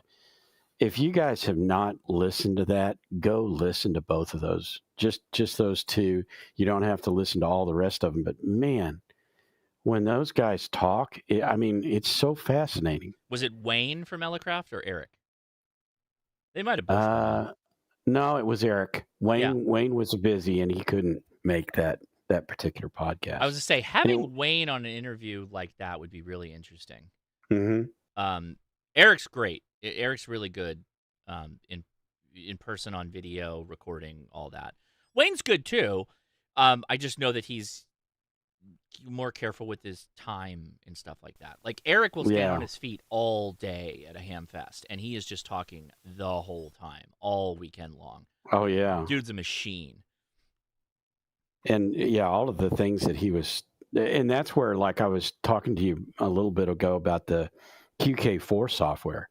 He literally talked about that in there and talked about their entire software engineering process, and who they hired, where they'd got them, and what their experiences were, and what those guys were working on. It was just that's one of the things that just blew me away. And it was because I got the K4 that I started really researching all of that stuff. And he blew me away. Of course, I'm not into QRP, but all the stuff that Hans was talking about and all the innovations that he put into that QMX. Yeah. And he goes through the whole thing and his design process on the QMX. And I was blown away just with the process. I couldn't believe it. You have to appreciate. I'll let you go in a second, but you have to appreciate that, like, it's been an evolution in different kits and different products that he sells, right? Because there was the QDX, the QCX, and then bring those two together. Now you have the QMX, right? Like all the stuff he's doing, particularly with the firmware development, it hasn't stopped. He's continually evolving. It's great. Great little radios. A lot of fun. Yeah. But do you know who blew him away? Who blew Hans away? Yeah. No. On firmware. And in fact, all of those guys, Thomas, all of them were just blown away. It was the guy that did the True SDX. Because I think it was Vince, kept going, he did what in a AT Mega? He did what? He did what? And they were all, and Hans was like, yeah, he said, I'd given up on the AT Mega. I'd moved on. And he went and took it and put all this stuff. In fact, that technology that he's using now for his amplification, that came from PE1M, the guy that does the firmware for that. And he said, that's because what he put that in that AT Mega, that particular process. So the technology that QMX and that Flex is using in their Aurora, that guy put it into that AT Mega, and he did it first. That's and they crazy. Picked it up. It is crazy. And like I said, just listening to those podcasts, you pick up so much stuff like that. I just wanted to add one thing about QK4, just to make sure Mike, AI5, well, he formerly AI5 QK, but he's now KF40. Mike Garcia in Dallas wrote QK4. He's not affiliated with Ellicraft, but what really shows is the richness and robustness of the API for the K4, that he was able to develop all that as a complete third party and do that whole interface for the QK4. Yeah. And now they're showing it at the booths, which is really how the market should be. Yeah, Eric explained why they did that. He was saying that they'd worked on their own product, that VK4 or VK something, or V4 maybe. They were working their own software, but their engineers are firmware engineers. They were trying to get an outside company to do it. And then this guy shows up and he's already got all this stuff working. So they actually improved their API to fit things that he needed to do with the radio. So they're working back and forth. Those guys in Ellicraft are doing the firmware to support the APIs that he needs to write that software. So it's just an amazing thing they're doing. That's cool. Yeah, and one last thing on that is the QK4. This is another testament to the community. Is that's on GitHub. That's a complete open source project. It's completely free for anybody to download. So and it handles the whole waterfall, the pan adapter, audio, all that, CW keying with the Halley key MIDI and serial, all that stuff. So it handles all that. It's a great project. And the guy is this is something that he mentions on the website or on the GitHub. That is not vibe coding. He is a software engineer. Good. He's writing that from scratch. Good. Mike actually, I hate to say this, Don, but Mike will be the first one to tell you he had AI. He started with AI. Doesn't mean it wrote the whole thing. Doesn't mean he didn't have to have some knowledge. Mike is a Cisco engineer, and Mike works for Cisco. He's the first one to tell you he's not a professional developer, which is really amazing what he did, considering he's not a professional developer. I had read within his GitHub that he had said, "Well, this is not really one of those vibe coded apps. You guys have to give me credit for actually writing this code." I've read that on I swear on that GitHub. Send me the link, Don, send me the link. It's on the GitHub. You go to his QK4 GitHub and look in his descriptions of it. That's where I got it. Okay, so just to clarify, thank you. Something can be coded by a person with LLM assistance and not be vibe coded. Right, big difference. Yeah, I think everyone is saying the same thing and agreeing. We are. We've all gotten stuck somewhere and used it as a quick hint. If everybody is taking vibe coding and getting personally attacked because you use AI to help you as a tool, that's not what we're talking about. If you don't know what you're doing or what the AI is doing for you or how to test what the AI created for you, that's vibe coding. That is what we're talking about.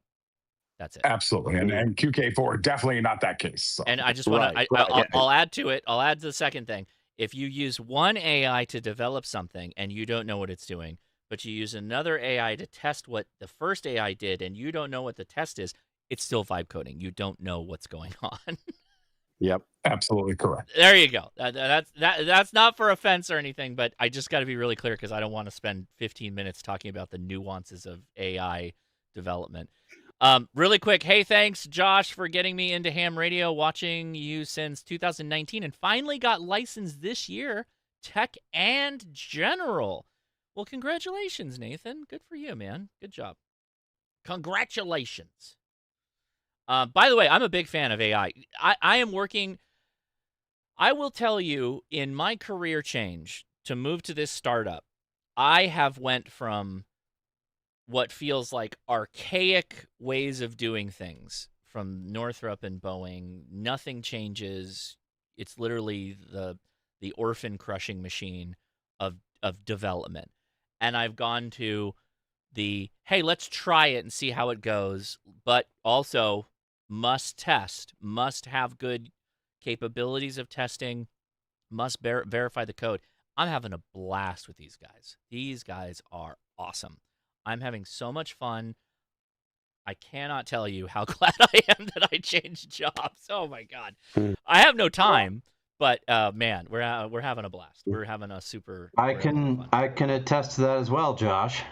Are you vibe coding? Yeah. Damn it, Shane. Are you vibe coding? No, go ahead. No, I'm not doing anything with coding, but I'm doing stuff with radios here that I've never done before, and it's been quite exciting. That's awesome. What are you doing that you can talk about?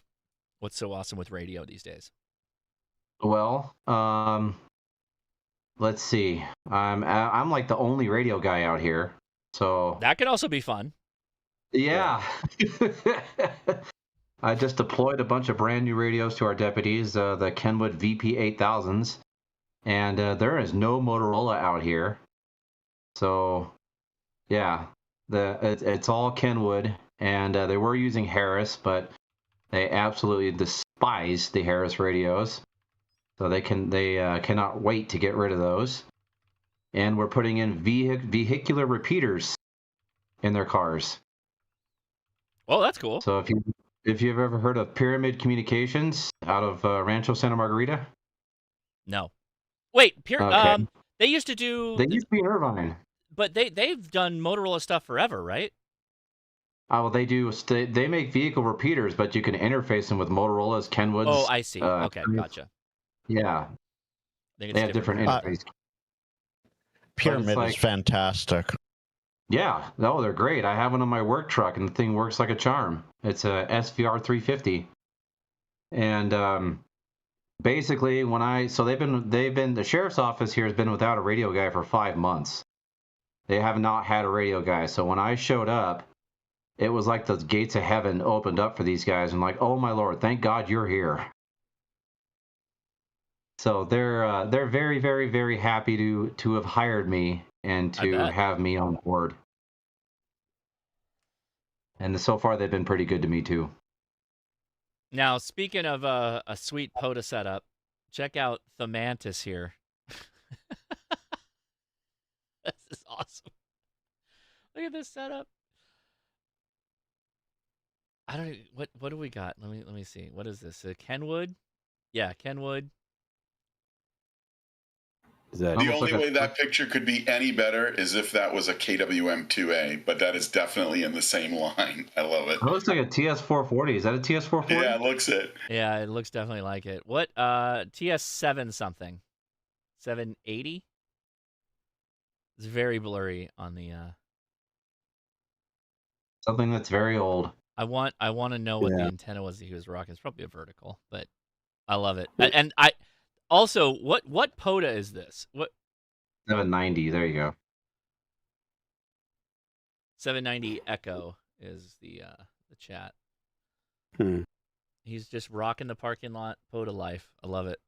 And I gotta the thing about Kenwood radios is they're always heavy. And so I'm wondering what the weight on that thing is. This guy looks like he could lift pretty decently. Oh, I'm sure. But you know, we're always talking about, and rightly so, right, what the weight of the radio is. And the Kenwoods are always they surprise me how heavy they are. That 990S, that thing that's as heavy as most of my amplifiers. And Jody's right. That thing does work. Looks like it would work great as a lap warmer. Mm-hmm. Also, okay, now we have another one. AQ6QI, check this out. So, apropos of nothing, you look at his comment and you're like, yeah, it's just a radio. His comment was AT778 making an ISS contact. So that's why his little butt's in the air there. That's why he's got a 3D printed case to shove his butt up in the air so he can make a contact. What? So I will actually add to that because that's someone's, semi-local here to all of us, Josh, on the West Coast. I don't know if he reverse engineered it. Correct me, roaming base.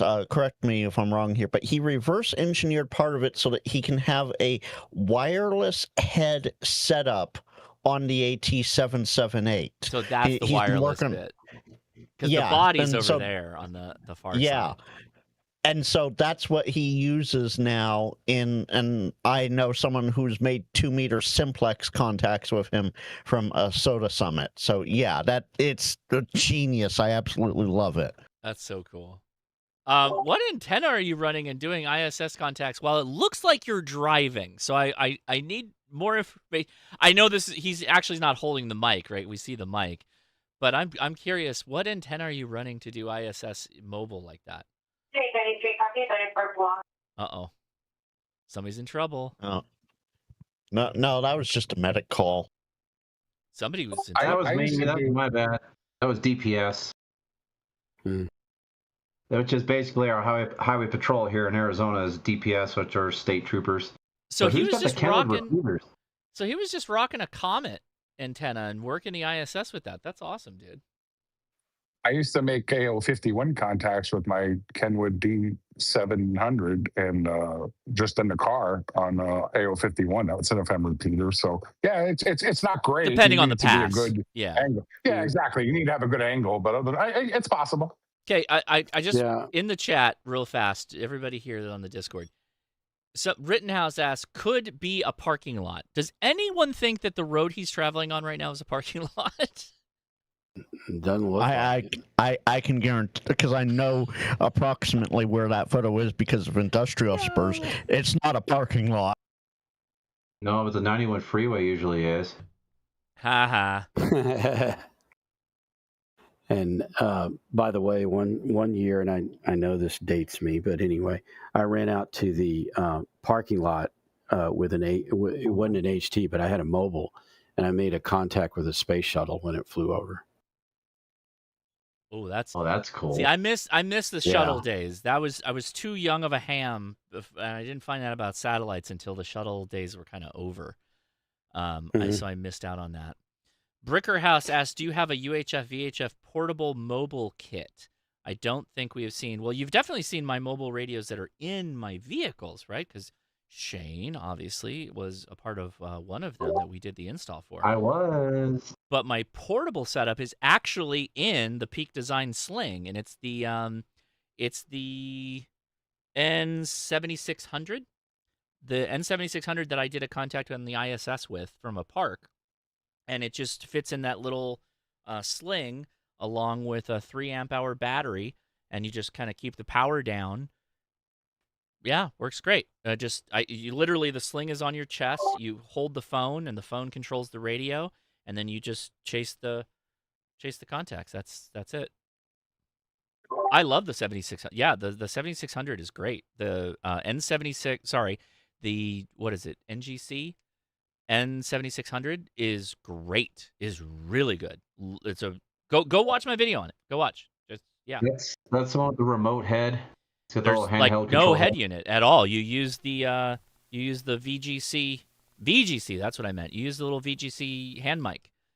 You can use the hand mic, or you can use your phone, or you can use the wire mic that comes with it. You got tons of options. Yeah, great. Did you already put out the video about the issue that was going on with the city of Cerritos, or is that still pending? I'm still editing it. Oh, okay. As part of all my work travel, I have been editing in hotel rooms and on planes. Like, I try to keep up 2 videos a week if possible, in addition to whatever live streams. And man, I am just I'm doing too much. I'm moving around too much, man. Yeah, we miss as Cerritos turns. I'm sorry. I realize how busy you are, but I can't do the podcast with this new job. I know. I can't. I thought I could do it for a while, and I was like, nope, this isn't gonna work. I gotta have somewhere in there to get sleep. I gotta sleep somewhere. I miss it. I miss doing the podcast. Miss talking to y'all guys. But there's probably going to be, there probably has to be an As Cerritos Turns only podcast at some point, just to catch everybody up with this entire year. Yeah, I'd love that. It would be insane. And the Antenna BS video that I'm going to be putting out talking about Cerritos is definitely As Cerritos Turns. It is. It is definitely connected. Let me just say that, everybody. Oh, I'm so going to be looking for that video. You know what you do? You just 3D print a carbon copy of yourself and let the carbon copy do all the work, and that way you can do all the podcasting and the videos and all that. No, Frank, in the type of business where, no way. Equal contribution. It is definitely different from where, again, going back to my background, 20 years in traditional aerospace, where you make a statement based off of experience, and then you'll have many people like not contradicting you, disagreeing or agreeing, but they want to do their spin, and you spend all this time just fussing around with the not doing work. This is like, oh, from my experience, this is a way to do it. And then everybody goes, yeah, that makes more sense, and you have more experience than I do. We should do it that way. Yeah. And they're like, can you lead it? And they're like, yeah. And I'm like, well, yeah, I'm the best person to lead it because I'm the only one here, or that, that knows about this stuff. And they're like, good, do it. That's it. And then now you're doing it. That's it. Yeah. Well, have you been around in a startup long enough to start going, look, we're doing this. Oh, wait a minute. None of us can get to it. And then you start hiring more people to do it. That, to me, that's one of the most exciting times of startup, when you're starting to hire in people. The program I'm on right now has a big step up that's coming, where we are going to have to either start subcontracting more or hiring more. And if you subcontract, then you don't have the capability under the house for that technical area. But that may be okay, because that might not be what the company is built around. Maybe they don't want to grow their market space into that. So subcontracting makes sense. But you have to have that discussion, right? You got to be like, here's the opportunity. Here's the cost benefit breakdown of all this stuff. what do you want to do? So that's where we're at right now. Brooks, thank you for the super chat, man. I appreciate you. Thank you so much. I thought that's what Adderall was for. Yeah, I don't take any pills or anything for also 20 years of aerospace reasons, all the things I worked on. Yeah. They don't like all that stuff, and I don't want to make the every 5-year discussion I have to have any more difficult. No, there's a reason why in startups there's a lot of really nice coffee machines. There is a cold brew tap at both of our locations that has vanilla cold brew on it. That I am a strong coffee drinker. Like I will drink a lot of coffee. And the first week I was there, I was not sleeping well because I was drinking far too much of that cold brew. And I was like, bro, this stuff is nuts. So I had to taper it back. I only have like 1 or 2 cups a day of that cold brew, but it's a nitro vanilla cold brew. It is so good. It is so good every morning. Just, I look forward to it. It's awesome. Yeah, we got this thing, and I don't know what it's called, but it's water. They have these like fizzy water things, and they put caffeine in it, and when you're filling it up, it tells you how much the caffeine is, and like you can fill it up to a point, and it says equivalent to 1 cup of coffee. I drink that because I don't drink coffee. I've never been able to stand it. So that's wild. But boy, because I've been drinking Cokes all these years, or Diet Cokes. Gotcha. Yeah. And to get caffeine, but that water stuff. Number one, it's much better for you. Sure. And number two, it really, there's a big. I can tell the difference why people drink coffee over sodas. Man. Oh yeah. It's much more. And I don't drink much of it. All I need is one just to get that boost, and then I'm good for the rest of the day. I will. Another startup thing I noticed. Open use of Zyn. Like Zyn is everywhere, and there is somewhat undercover vape usage as well. Myself occasionally included. Like that is just everybody's just open with it. It's happening. It's just there. Yeah, there's a couple of our guys that actually smoke cigarettes still, but I mean in the building. I'm talking about in the building. No, outside. Yeah, even the vaping, I'm like, damn, because that's hardcore. The guy that runs our thing is like, he doesn't smoke. He doesn't want any of that stuff in that building. And then my boss specifically quit smoking like 30 something years ago, and he doesn't want any of that in the building. So they all go outside and smoke, and it's just a given that that's what they're going to do. I have to say there's several of them. I have to say that, like, when you talk about the military and coffee and nicotine, that has always been true, right? Like, something I don't know why I do this on travel. I end up watching, like, Band of Brothers or, like, The Pacific or Masters of the Sky. I don't know what it is when I'm traveling. I just, like, what's a show that I know I can just check out and just watch and then go to sleep? It's one of those shows. And the amount of smoking and, like, coffee is, like, omnipresent. But I gotta say, for the Space Force, Zyn is a godsend because it's not chew. Chew's always kind of, everybody knows when you're doing it. You got a spit cup and it's gross and people don't like it. But Zyn's great. Like, Zyn revolutionized the Space Force. Like, the just having the pack, you're good. Nobody cares. Like, dude, it's amazing. And now it's like everywhere. All the branches are on the Zyn. You want a little upper decky there, bud? Dude. I can't. I might try it again, but I can't. I don't like how the intense surge at the top. I don't like that. It's too much. My Zen usage has gone through the roof since I quit caffeine last October. Oh wow! Yeah, we're just gonna offset one with the other one. Yeah, I can't. The caffeine is one of those things I will never give up.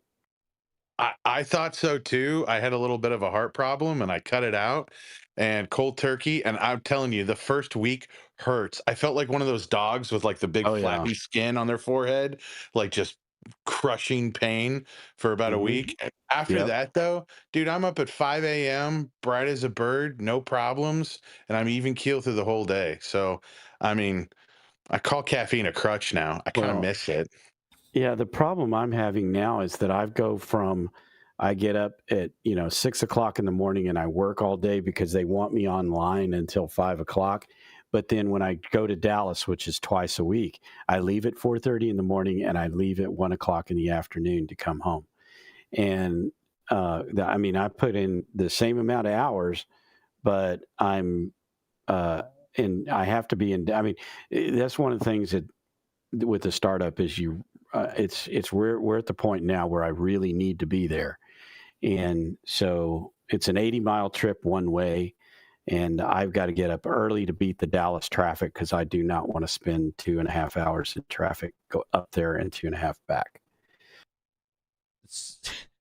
You are definitely on the wrong side of the town to be in a Fort Worth startup.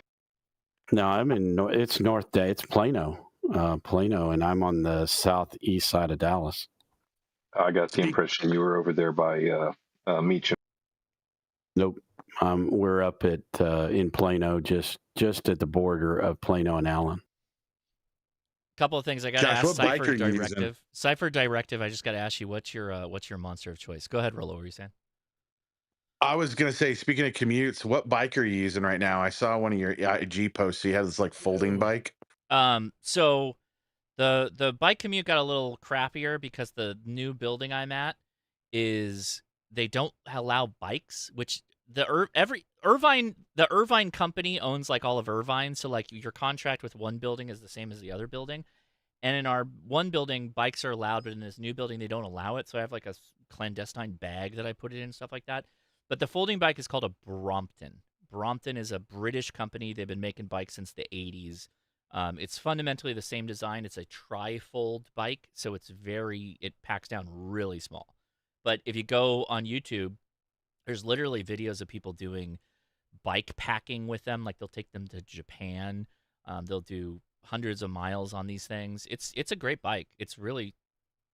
I love it. I like it a lot. He did a lot of stuff on the Brompton and suited Thomas Witherspoon. I mentioned it here last year. James, you're really low. You're saying Thomas has a Brompton? I didn't know that. Yes, sir. No way. I know I love that guy.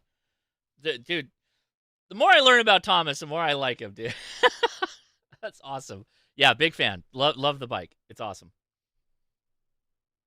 Okay, I need to use the restroom, so you guys keep talking about maybe not Zen, because I guess now that I'm thinking about it, it's like probably too many kids might end up watching this, and I'm gonna get angry messages. So let's go back to ham radio, figure out a topic, and I will return. I will be right back. Let's watch this. Let's see. Here we go. And I will be back. So let me ask y'all a question, because I'm sure it's a stupid question and I should know the answer. But is there a way on a ICOM radio to store profiles? Because one of the things that cost me a long time on the POTA was to figure out what I had set when I was connected to the network so it could run on the Mac and talk to the Marcus's software. There was a set of settings you had to do, but then when you tried to just use it as a regular radio, it wouldn't do it. And so I had to reverse all those settings back out, and I ended up just going, oh, the hell with it, and we factory reset it. And yeah, it's like you have SD card 7300 Mark II. Oh yeah, they have actually built into that. At least the Mark I that I had, it had an FT8 profile already built into it, so you could swap between the two. And you could save your own, and it saves it to the SD card. Yeah, my 9700 is the same thing too. Yeah, one thing, Don, when you're setting the network user, which is what Marcus is, where any software that connects to the network to the radio, when you set the network user, none of those options should really affect your normal operations. So I'm kind of curious what your experience is. When you're setting up his software, and I can't remember for what exactly, but you have to set the the audio to go out the network and you can set it for either audio or audio mic. And I had set it for audio, I guess, because I didn't, like I said, I didn't even try to figure out, because I was changing all those settings back. And even when I would change them, they weren't actually taking effect. And so I would key up the mic and nothing. The only thing that would work is FM, but USB would not transmit. I was keying the mic and the mic would go transmit, but there was no audio at all. And I tried everything to set it back. And factory reset, boom, done, right back. Yeah, the reason I say it is because what Marcus uses is with the USB LAN data, essentially, because he's essentially simulating, it's data ultimately. So, because that's the LAN side of it. So if you just go to, as long as we're not talking about one of the data modes, one of the D modes, like USB D 1, 2, 3, then if you just go to USB, the USB, whatever you tell Marcus's software which one of those one, 2, or 3 ones you want to use for the LAN side of it. The just plain old USB that shouldn't touch. Those shouldn't overlap. So unless you're trying to do FT8 at home, I don't remember it being under USB. It was definitely under network. But again, I don't know because I just reset it. Are you talking about the ICOM? Yeah. Because I was trying to transmit with the hand mic and it no audio on USB. On FM it was working, on USB it was not. And the only thing that I had set up on that radio when I got it was to set it up so it would work with SDR control on the Mac. So I had the same issue, Don. Yes. Go ahead. Go ahead with your comment, and then I'll add my. I was using SDR control on my 705 and my cell phone. I had the exact same issue. My mic wound up on a headset instead of where it should have been when I went back to regular play. Yeah, in this case, I don't know. All I know is when I would key it. And of course, the thing is, I'm not going to put it back on the Mac. I'm going to use it for POTA, and I've moved where that used to be is now where the 101 is. And then on the Mac, what I'm actually running the Mac for is I have the K4 version of Marcus's software. But unfortunately, Marcus is not keeping up as quickly as the guy that's writing QK4. So the one thing I'll say about the ICOM stuff is when you go to mod input, it's all under mod input, right? Yeah. When you click on that, that's when you say, so like when I started out that last live stream, I run my mic line into the radio. It's not in the front connector. The front connector's empty. None of that. So like data off mod, data 1 mod USB, and then data 2 mod is supposed to be LAN. And then that will it should solve all of your problems without having to go in and manually switch. In fact, I should be able to, let me see. We'll just demonstrate this live. Yeah, see, I don't have that many options. How many options do you have? Like 2, I think. Like mic ACC, and then mic USB, and then LAN. Those three. You can get the same equivalent just because they have comboed up options. The reason I have 3 is because it's the 7760, I'm assuming. Right. I'm thinking so too. Because when I looked it up online trying to fix it, it kept talking about, this is what you'll see in the Mark II. Go here, go here. Like, wait a minute, there is no where that thing was pointing. And I was like, no, that's not right. Where's my lonely? Don, you can change a setting in SDR control to set it back to. I've already disconnected. The Mac is, when I was doing this, I was sitting at a park bench. The Mac is. So Whoa. No, what I'm asking though is not what you guys are saying. Well, this is what you do to get back requests. No, what I'm saying is, can I go in before I set anything, save that configuration, go set up all those things, and then save that as a separate profile, and then go in and do other things to it, and save that as a separate profile, so I can go click, click, click, and it sets all of the settings, not just some of them, but all of them.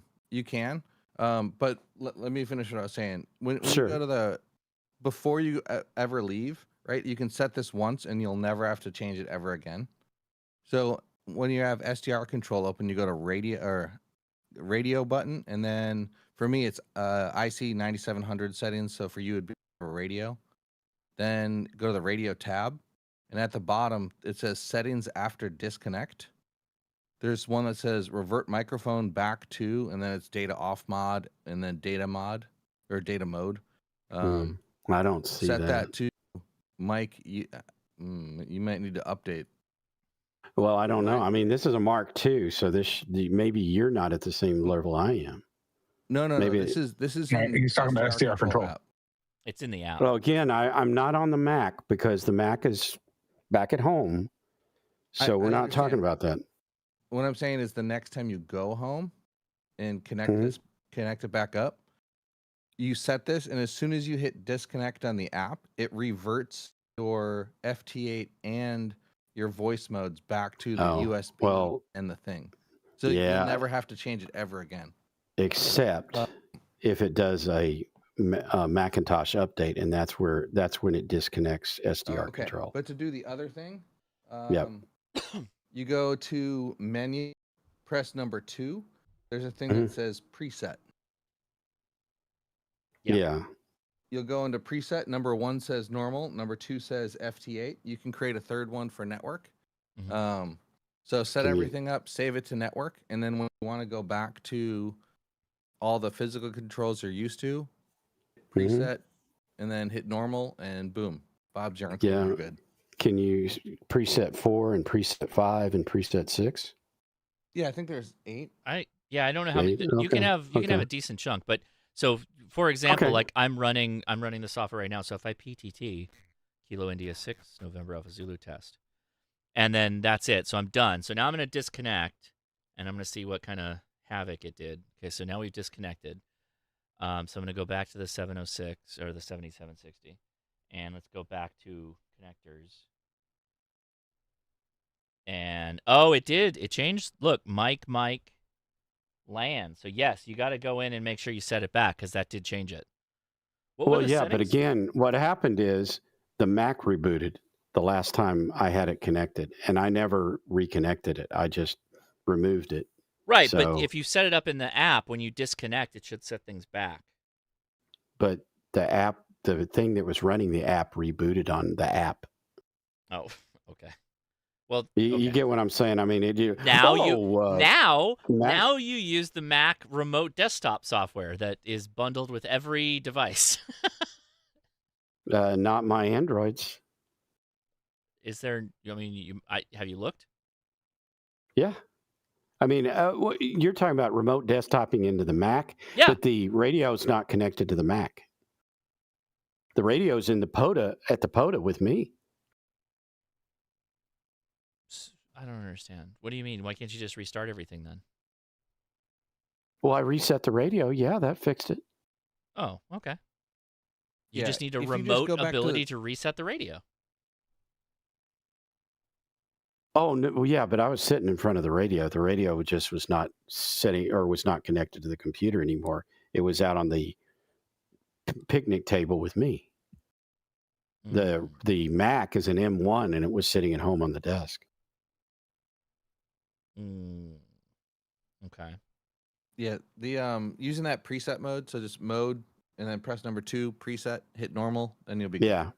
Yeah, okay. Yeah, because there's other reasons. Go through the settings.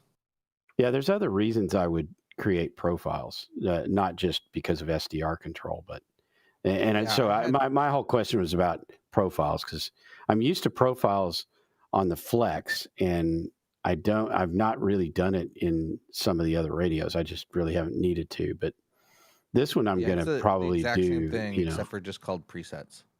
Yeah, okay. And I know they've already got one for FT8, but then I had the exact same problem you had because I do SSB and CW through this app, even if I'm local at my radio, because I have my radio off to the side, and it's just easier to use like my mixer and everything through the app. But when I'm traveling, every once in a while something will happen, and I couldn't remote into the Mac to start up SDR control, but I could remote into my Linux box where I use FT8, but it was stuck on LAN. So I had to do like remote inception where it was crazy. I had to remote into a Linux box and remote into the Mac because the Mac wouldn't exit my network, just to go in and change the setting to go to USB. And it was like I was doing remote control at about 3 frames per second. Took a while. Yeah. Anyway, It's thanks guys, because I'm getting what you're saying. I just, like I said today, I was like desperate and I just reset it. But even I'm probably not going to hook it back to the Mac, I think. But who knows? You never. I mean, I don't tend to get rid of that radio. I like it, but I think I'm going to use the Mac for some other things. The Mac for me is 160 meter FT8. That's what I use the Mac for. Love FT8 on 160 meters. Yeah, and for me, it's just it's what I use for QL100 because I have it set up for remote. Line in is not an option. So I'm literally diving in while Eric mentioned all this stuff. So it ticked all those little boxes for me. So revert microphone back to data off mode.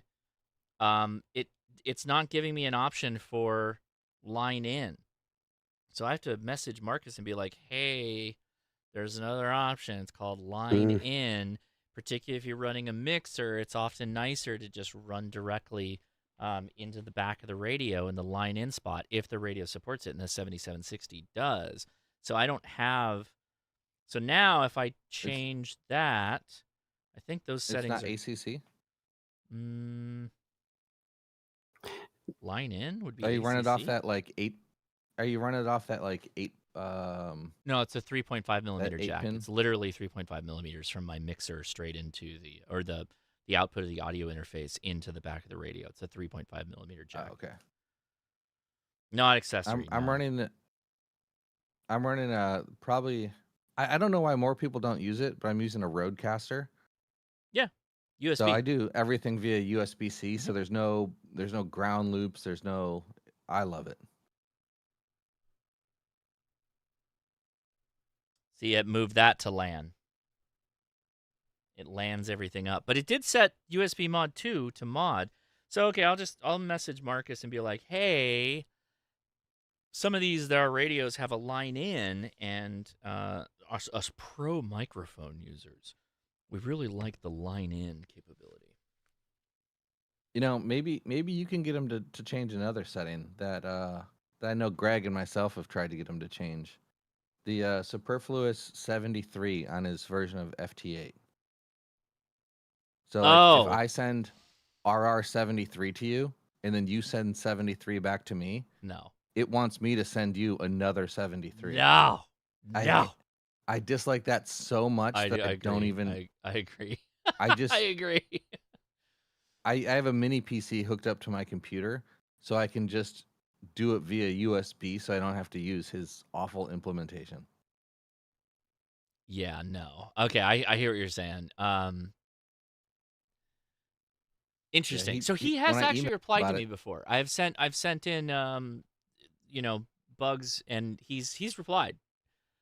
So I will let me ask. Tell me that his way is the way it's supposed to be, and I'm like, I think K1JT is the guy who says how it's supposed to be, and his software doesn't do it. Yeah, because if you send R73, it should be done. So the one who was called sends RR73. All right. It depends on if the responder to the CQ starts TX1 or TX2.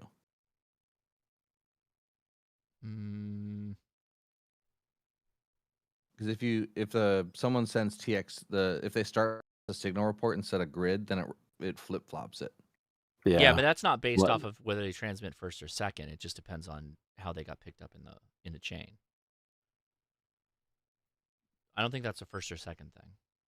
So like if Well, I'm it's just chilling and somebody just out of the blue like replies KI6NAZ -7 and I reply to them, Mhm. like then you do R, then he does RR73, then you do 73. But if they grid first, it flip flops that, and you end up sending the RR73.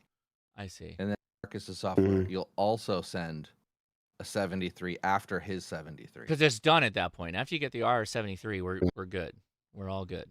Yeah, except for SDR control will make you receive their 73 and then Yes. send another one. Yeah, it's So it's like the version of WSJTX where it sends RRR. Yes, then remember that's the 73? RRR? RRR. Yes. yeah. Yes. And yeah, Eric, I've seen exactly what you're talking about. The Japanese are bad about like they start off, oh, hey, I saw him. I'm going to send him his signal report and start there. So Yeah. Yep. They don't even. it's kind There's of no funny. handshake to start. They just give you the like straight off the rip. They're like, here you go. You don't need to know my grid square. Blind call. People will blind call on, Oh yeah. as they do, but they start out with a signal report. It's like, but did you hear me at -7 when I haven't transmitted in 45 minutes? Literally 90% of everybody that was calling Bouvet Island was sending Bouvet with their signal report. They were not actually hearing them at all. They were just putting it in. I believe that. Was it hard? Like, I got them from 9V and from the US. From the US, I only got them on one band. I saw that they were spotted, logged into my remote radio, hit them on 30 meters in like 3 calls, and it was done. From my location. I mean, maybe I just got lucky. From my location in Southern California, I did not hear them one time on any band. Specifically where I am at, though. Specifically where I'm at. Yeah, there's one guy in our club actually got him. That was it. And he doesn't have a big station either. Wow. Yeah, so you can trust what I said because Greg is literally, from ham radio terms, down the street from me, and he didn't hear him once either. And the thing maybe was I just got lucky. It could be. And also it depends on where you were. If you're back in Hawaii as opposed to Wisconsin. No, he said he got one. No, it was a so getting them from 9V was super easy. Yeah. You don't really have to worry about propagation on QO100. Well, you kind of do, but not really. Sure. At 10 gigahertz, we have the inverse of all the cool things that the terrestrial 10 gigahertz people have. Like, you know how they can bounce stuff off of rain? Bounces the other way too, and I lose it. But it either works or it doesn't. But what I did is I was working, so I was on a little on a boat trip. But thankfully, or no, actually I was in port. I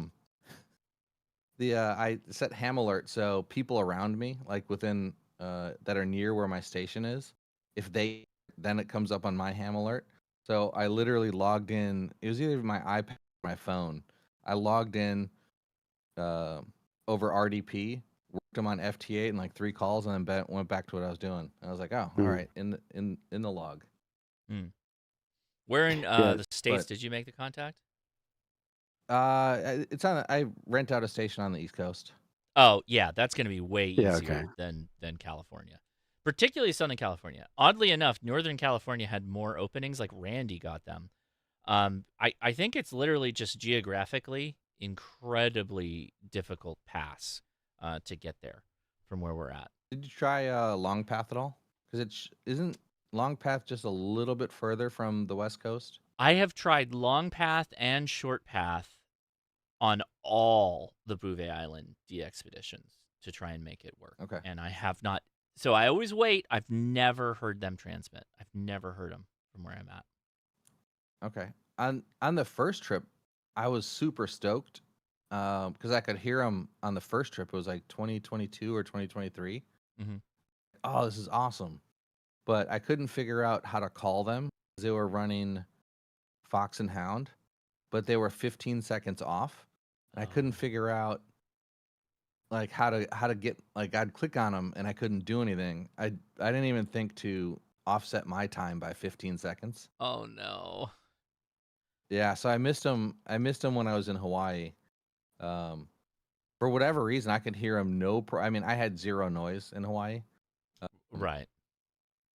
But I couldn't. I just couldn't. I couldn't. I mean, I'm sure they probably wouldn't have heard me anyway with my little 100 watts there. Maybe. You don't know. I mean, in that pile up though, that's got to be hard. Yeah. But yeah. Yeah, they and it was those guys that you had on, Josh. They were talking about how much trouble they were having getting into the U.S. That Europe was just killing them. Yeah. Because they were so much louder than U.S. stations. So we were having to get over the Europeans most of the time. Even when they would call like CQNA, they didn't care. The Europeans did not care. Yeah, I there's mean, I'm pile-ups with EU is hard. Yeah, it's. I'm not surprised, right? I'm not surprised. Yeah, I don't blame them. There's a couple of countries that are just notorious for not listening. Just a couple. Yeah.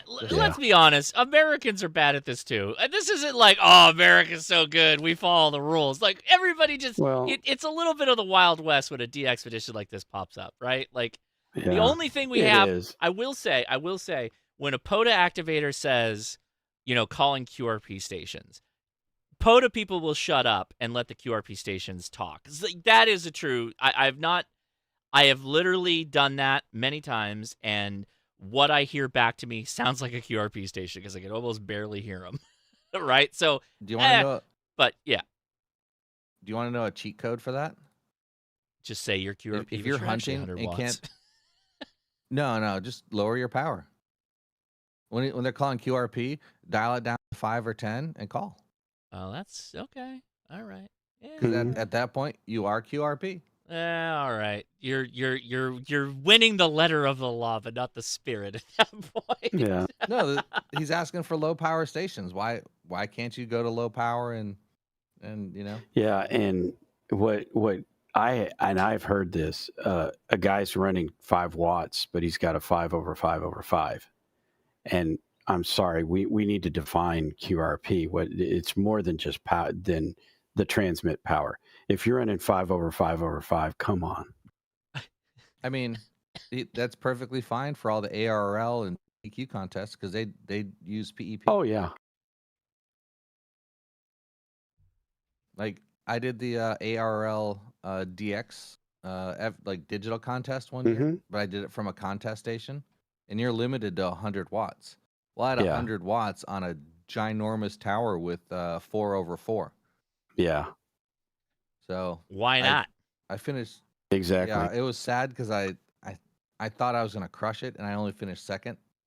It turned out that being in New Zealand, working Europe, got you like 35 points per QSO, and I couldn't match that with 20-point QSOs. Oh my God, that's a crazy multiplier. Yeah. Yeah, because that contest is going on right now. The digital DX contest uses grid-to-grid distance as the multiplier. Oh my goodness. So that's Hawaii was the second best place on Earth to do it, and that's why I won the QRP 8-hour for the entire world last year. Yeah. Just because it was from Hawaii to California was 12 points. Like I literally couldn't score less than 12 points. That's crazy. Per QSO. That's crazy. That's oh my God, that's crazy. All right, I gotta QRP. Yeah. What's that? If you're running QRP on the East Coast, you're gonna get a lot of 3-point QSOs. Yeah. I simply couldn't do it. Yeah, I worked Japan today and got 24 points for that QSO. All right, I am going to move on over to saying hi to some YouTubers because I got to skedaddle out of here. So let's see. Going down the list. Let's see. Do we still have one? Bill, we do. Ham Radio Tectonics. What's going on, man? How are you there? Uh-oh.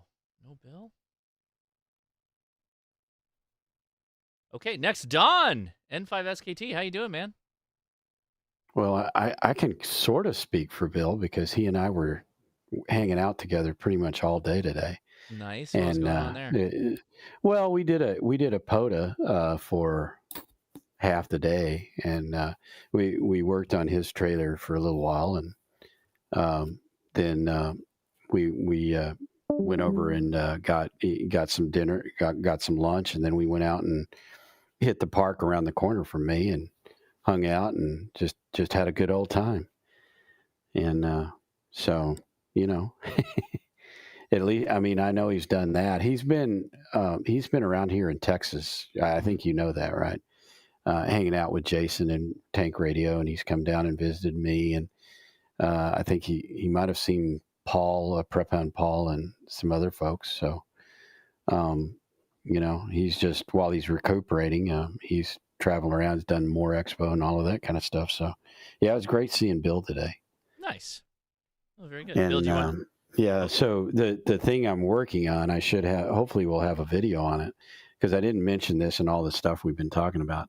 My Mercury light was delivered to me on Thursday, and it's sitting in the box ready for me to video it. And, you know, I really hoped that I could have had that video done, at least the opening, and then Bill and I could have taken it with POTA, and, you know, just didn't get I work has been crazy, and, you know, other things. So I just haven't had time to get the video done, but I'm ready to do that. And so hopefully y'all be seeing me sporting a Mercury light. Mercury light, by the way, runs on a 48 volt battery, and I've got a 25 amp, or sorry, 25 watt or 25 amp hour 48 volt battery that is group 24. So I'm going to build a battery box around that, and that is proving harder than some of the other things because there's not a lot of. Don, save it for your video.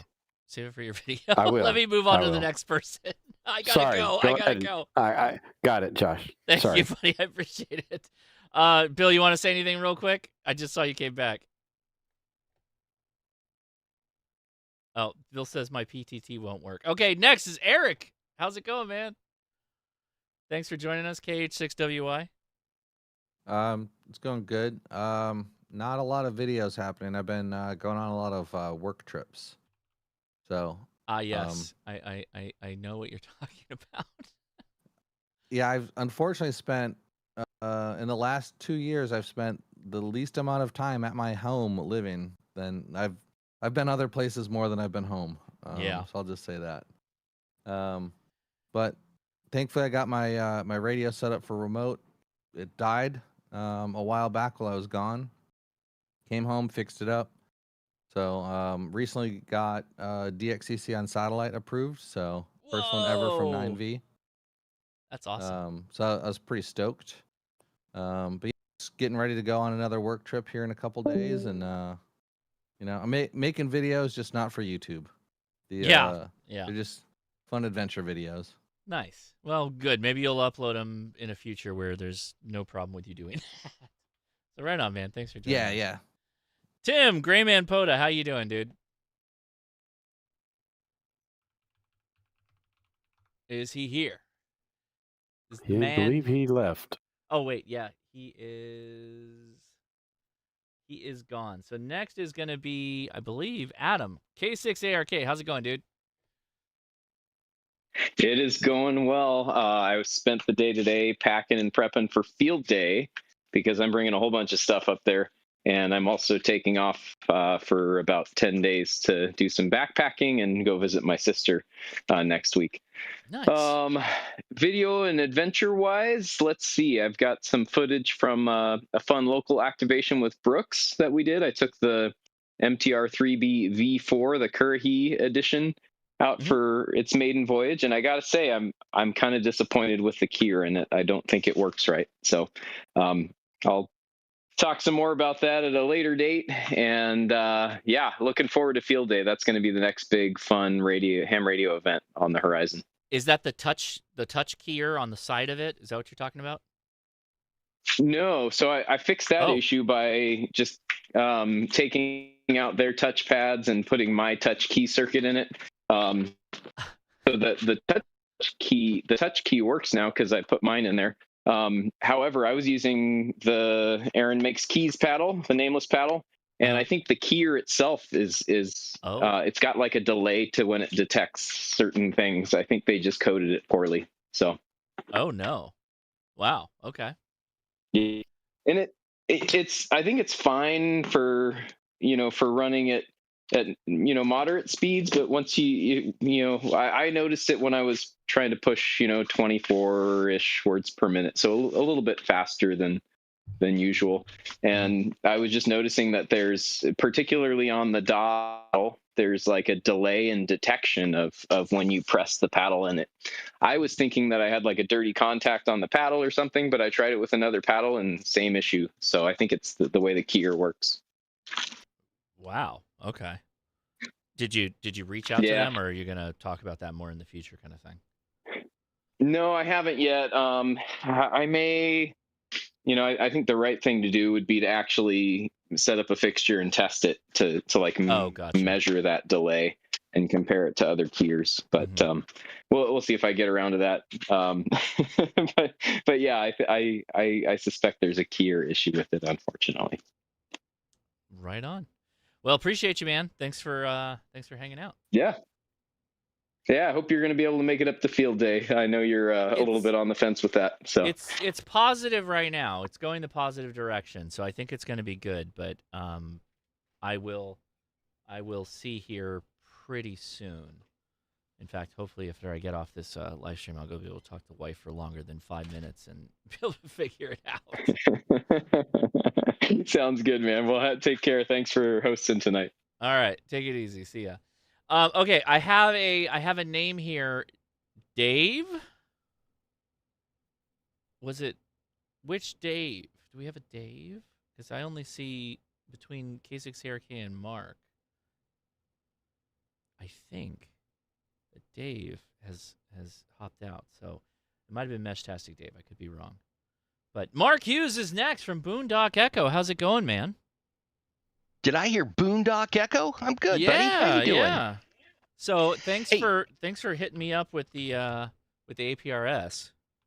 Hey, I'm just glad I got it working on this radio. That was the 7600. I have it in my rack, and I never tried it with that. I know I could do it with my handheld if I was in a different spot, but the extra power helps me get out of my canyon. So that was good. Yeah. Hey, before I forget, Frank asked me to share that he's at like 2847 subs, and he's trying to get to 5,000 by the end of the month. But I think he probably meant 3,000 by the end of the month. So go check out Ham Frank's Radio Wilderness channel. With Frank? With Frank. Yeah, he's got live streams overnight where he streams some 2-meter stuff, and then he also has a couple, on-screen live streams. I want to say Friday. I know Friday, and I think Thursday. I don't know if there's another one or not. So anyhow, so Boondock Echo. We were on Digital Ranchers channel Friday before last. Yes. So that was fun. Rob's a good guy. He's great. He's great at doing talks and hanging out and interviewing. He's a great guy. And then what else did we do? I'm working on a completely unnecessary in-fed half-wave antenna tuner. That is, so are you familiar with like a capstan of a boat? Like you wrap rope around it and it's a motor and it spins and it takes rope in one way and lets it out on the other. Yeah. Like for a sailboat, you're talking if you're like, yeah. Yeah, for a sailboat. So imagine that floating in the air and you're unspooling wire and you're spooling up rope or back and forth. So I made a 3D print, and damned if it doesn't work. It's just super slow, but the MVP works. So you could theoretically tune an in-fed half wave with a little remote control. So if you're down at one end with your Nano VNA, and you just want to dial it in, get your perfect 1-to-1 match, you could theoretically do it with that. Is the capstan on the end of the end fed, or where is it in the line? It's on the end of the end fed. So you would have your wire looped around this thing, and then a rope going to an anchor point. off in space. Oh, I see. And so well, so then how do you take up the slack on the rope on the loose end? That's great. So you tie it off to whatever, but as long as you have the same diameter, whatever the tension's going to remain the same. Oh, whatever, it takes up both ends. It takes them both yes. up. Oh, I see. Right. Oh, I see. Okay. Gotcha. Yes. So just messing around with that. It's one of those things that never needs to be built, but I think it kind of kicks ass. So once I get the right motor in that, like I said, I kind of over-constrained myself. I wanted to do a 3-volt motor so I could just power it with a couple double A's, and I think that was a little too underpowered. So I might bump it up to 5 volts or 6 volts, and I think it'll be ready for release. So make a video on that. Nice. Yeah. Well, very good. Nobody will ever need it. We're not going to sell it. It'll just be out on our GitHub, but it's fun. So appreciate. Well, let me know when that's available. I'm kind of interested in that. That's pretty slick. Craig P asks, dig your videos. Thank you for the super chat, by the way. If you were starting out, what's the first receiver and program? So it sounds like we're going SDR is the question you would run, asking for a friend. So SDR Play is probably still where I would go for a lot of just standalone SDRs. But if you got like some more money and you're not going to transmit, or you're thinking about getting your license, then you may just want to save that SDR Play money and get yourself a Hermes Lite. Hermes Lite is still going to be like a fantastic radio to do. At that point, then you'd probably use something like Thetis. Thetis is a really good SDR program for that. Otherwise, you would use the SDR Play SDR Uno software. So, yeah, thank you for the super chat. There you go. I do really highly recommend the Hermes Lite. I think it is like bang for buck. It's like one of the best things you can do out there. So, all right, next, let's see. Mark, I think left. Mark left. No, I'm here. No, the other Mark. Oh, other Soda Mark. Plus. Yeah. And then Matt K2AUB I think is gone. And it was Rolla. Rolla also took off. So that's it. We got through them all. Give a shout out to Soda Plus. So he was in there earlier, and Frank. Somebody drop Frank's link for me. I actually don't have the link because I think I got that wrong. I'll get it. Thank you, Don. I appreciate that. Well, before you even get, he's just asking about what SDR for receiving. You don't need the amp. You don't need the amp right now, Jamscan. You don't need the amp. But amps abound. You can take any amp and amp up to 100 watts. Any amp will do it. That'll get you what you need for the Hermes Lite, as my wife likes to call it. Yeah, and if you're just receiving, heck, you can just start off with the $20 or $30 RTL SDRs if you just want it. Like, go get started tomorrow. That's and then yeah. upgrade from there. I guess I jumped right to the over $100 mark. Yeah, you're right. Okay, so I guess here's the problem, right? So by the way, Ham Radio Wilderness with Frank. There you go. Shout out. So, okay, here's the thing, right? So if you go buy yourself a new Elect dongle or the RTL SDRs or anything like that, you're going to get this slick little dongle, you're going to shove it in your computer, and you're going to run it, and you're going to do all the things with it. They don't work that great when you start getting down into HF. That's why they sell up converters for them, and the up converter will allow you to get better signal, better receive, particularly as you get deeper into the HF spaces. That's like $60, $80. So by the time you got the dongle and the accoutrement and the everything else, like you're at $100, and that's an SDR Play. So you just got to the same place, but now you got more boxes. You got another box and a dongle and cable and a bunch of other crap. So that's why I say it's like, yeah, if you really want a good receiver, the SDR Plays are really good. They really are really good. AirSpy is also good. I played around a little bit with them, but I have the most experience with SDR Play. I have not had issues with them. So that would be, and they'll take you into the high frequencies if you want to go there too. So there you go. Rolla, you're back. Do you want to say anything? Oh no, he's on chat. Okay, thank you, buddy. Appreciate you. Thank you so much for joining us tonight. All right, everybody, I'm gonna go do something with the family and the kids. And oh, you know what? No, I will say one thing. Here's the thing that Randy from Ham Nation put me onto, and I say Randy told me about it, but my wife already was literally holding 3 of these. So my joking little like sensor thing for lava data was this. It's a kids camera as they call it, and they run off of thermal paper, right? So they're like $30, $20, and they're hilarious because where's the power button here? Yeah, it's literally like kids camera, but you take let me take a picture. So if I I gotta make this cool looking. Jesus. Oh God. Oh God, this is bad. There we go.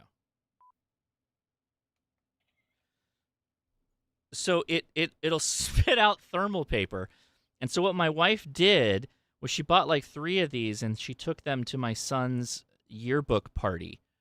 And they took little pictures of each other and they ran through like a ton of thermal paper. And I was like, oh, that's cool. I want to spend some time with this. So from like a photography standpoint, because yeah, unfortunately I'm also kind of into that more gear lust. You can see it's actually it's not great, but I think that's actually the charm of it is that it's not great. It kind of reminds me of like the Holga. And I have it set up to like dot picture right now, so it gives it that like chunky little dots instead of it just being like a thermal print. But yeah, Game Boy camera. That's exactly what it jumped out to me. Anyway, there's like 1 million of these on Amazon, and they go anywhere from like $15 up to like $100. And there's like some posts on Reddit that break down features that you want or don't want. I don't know. I just thought it was cool. Links in the video description. But that's it. That's it for me. Thank you, everybody. Appreciate you on the Discord. I'm going to head out, and I'm going to close things down. Take it easy. 73, Josh. 73s.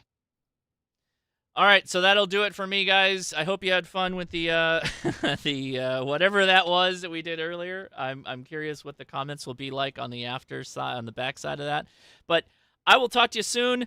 Got at least 2 videos. Well, it'll be 2 videos if I can get to that with all my travel that I'm doing next week. But I'm hoping to get the antenna situation out for you guys. Just a reminder, I got cited by the city. They tried to cite me for antenna non-code compliance, and I pushed back a little bit. And we'll talk about it in a future video. Anyway, I'm Josh, KI6NAZ 73, everybody. See ya.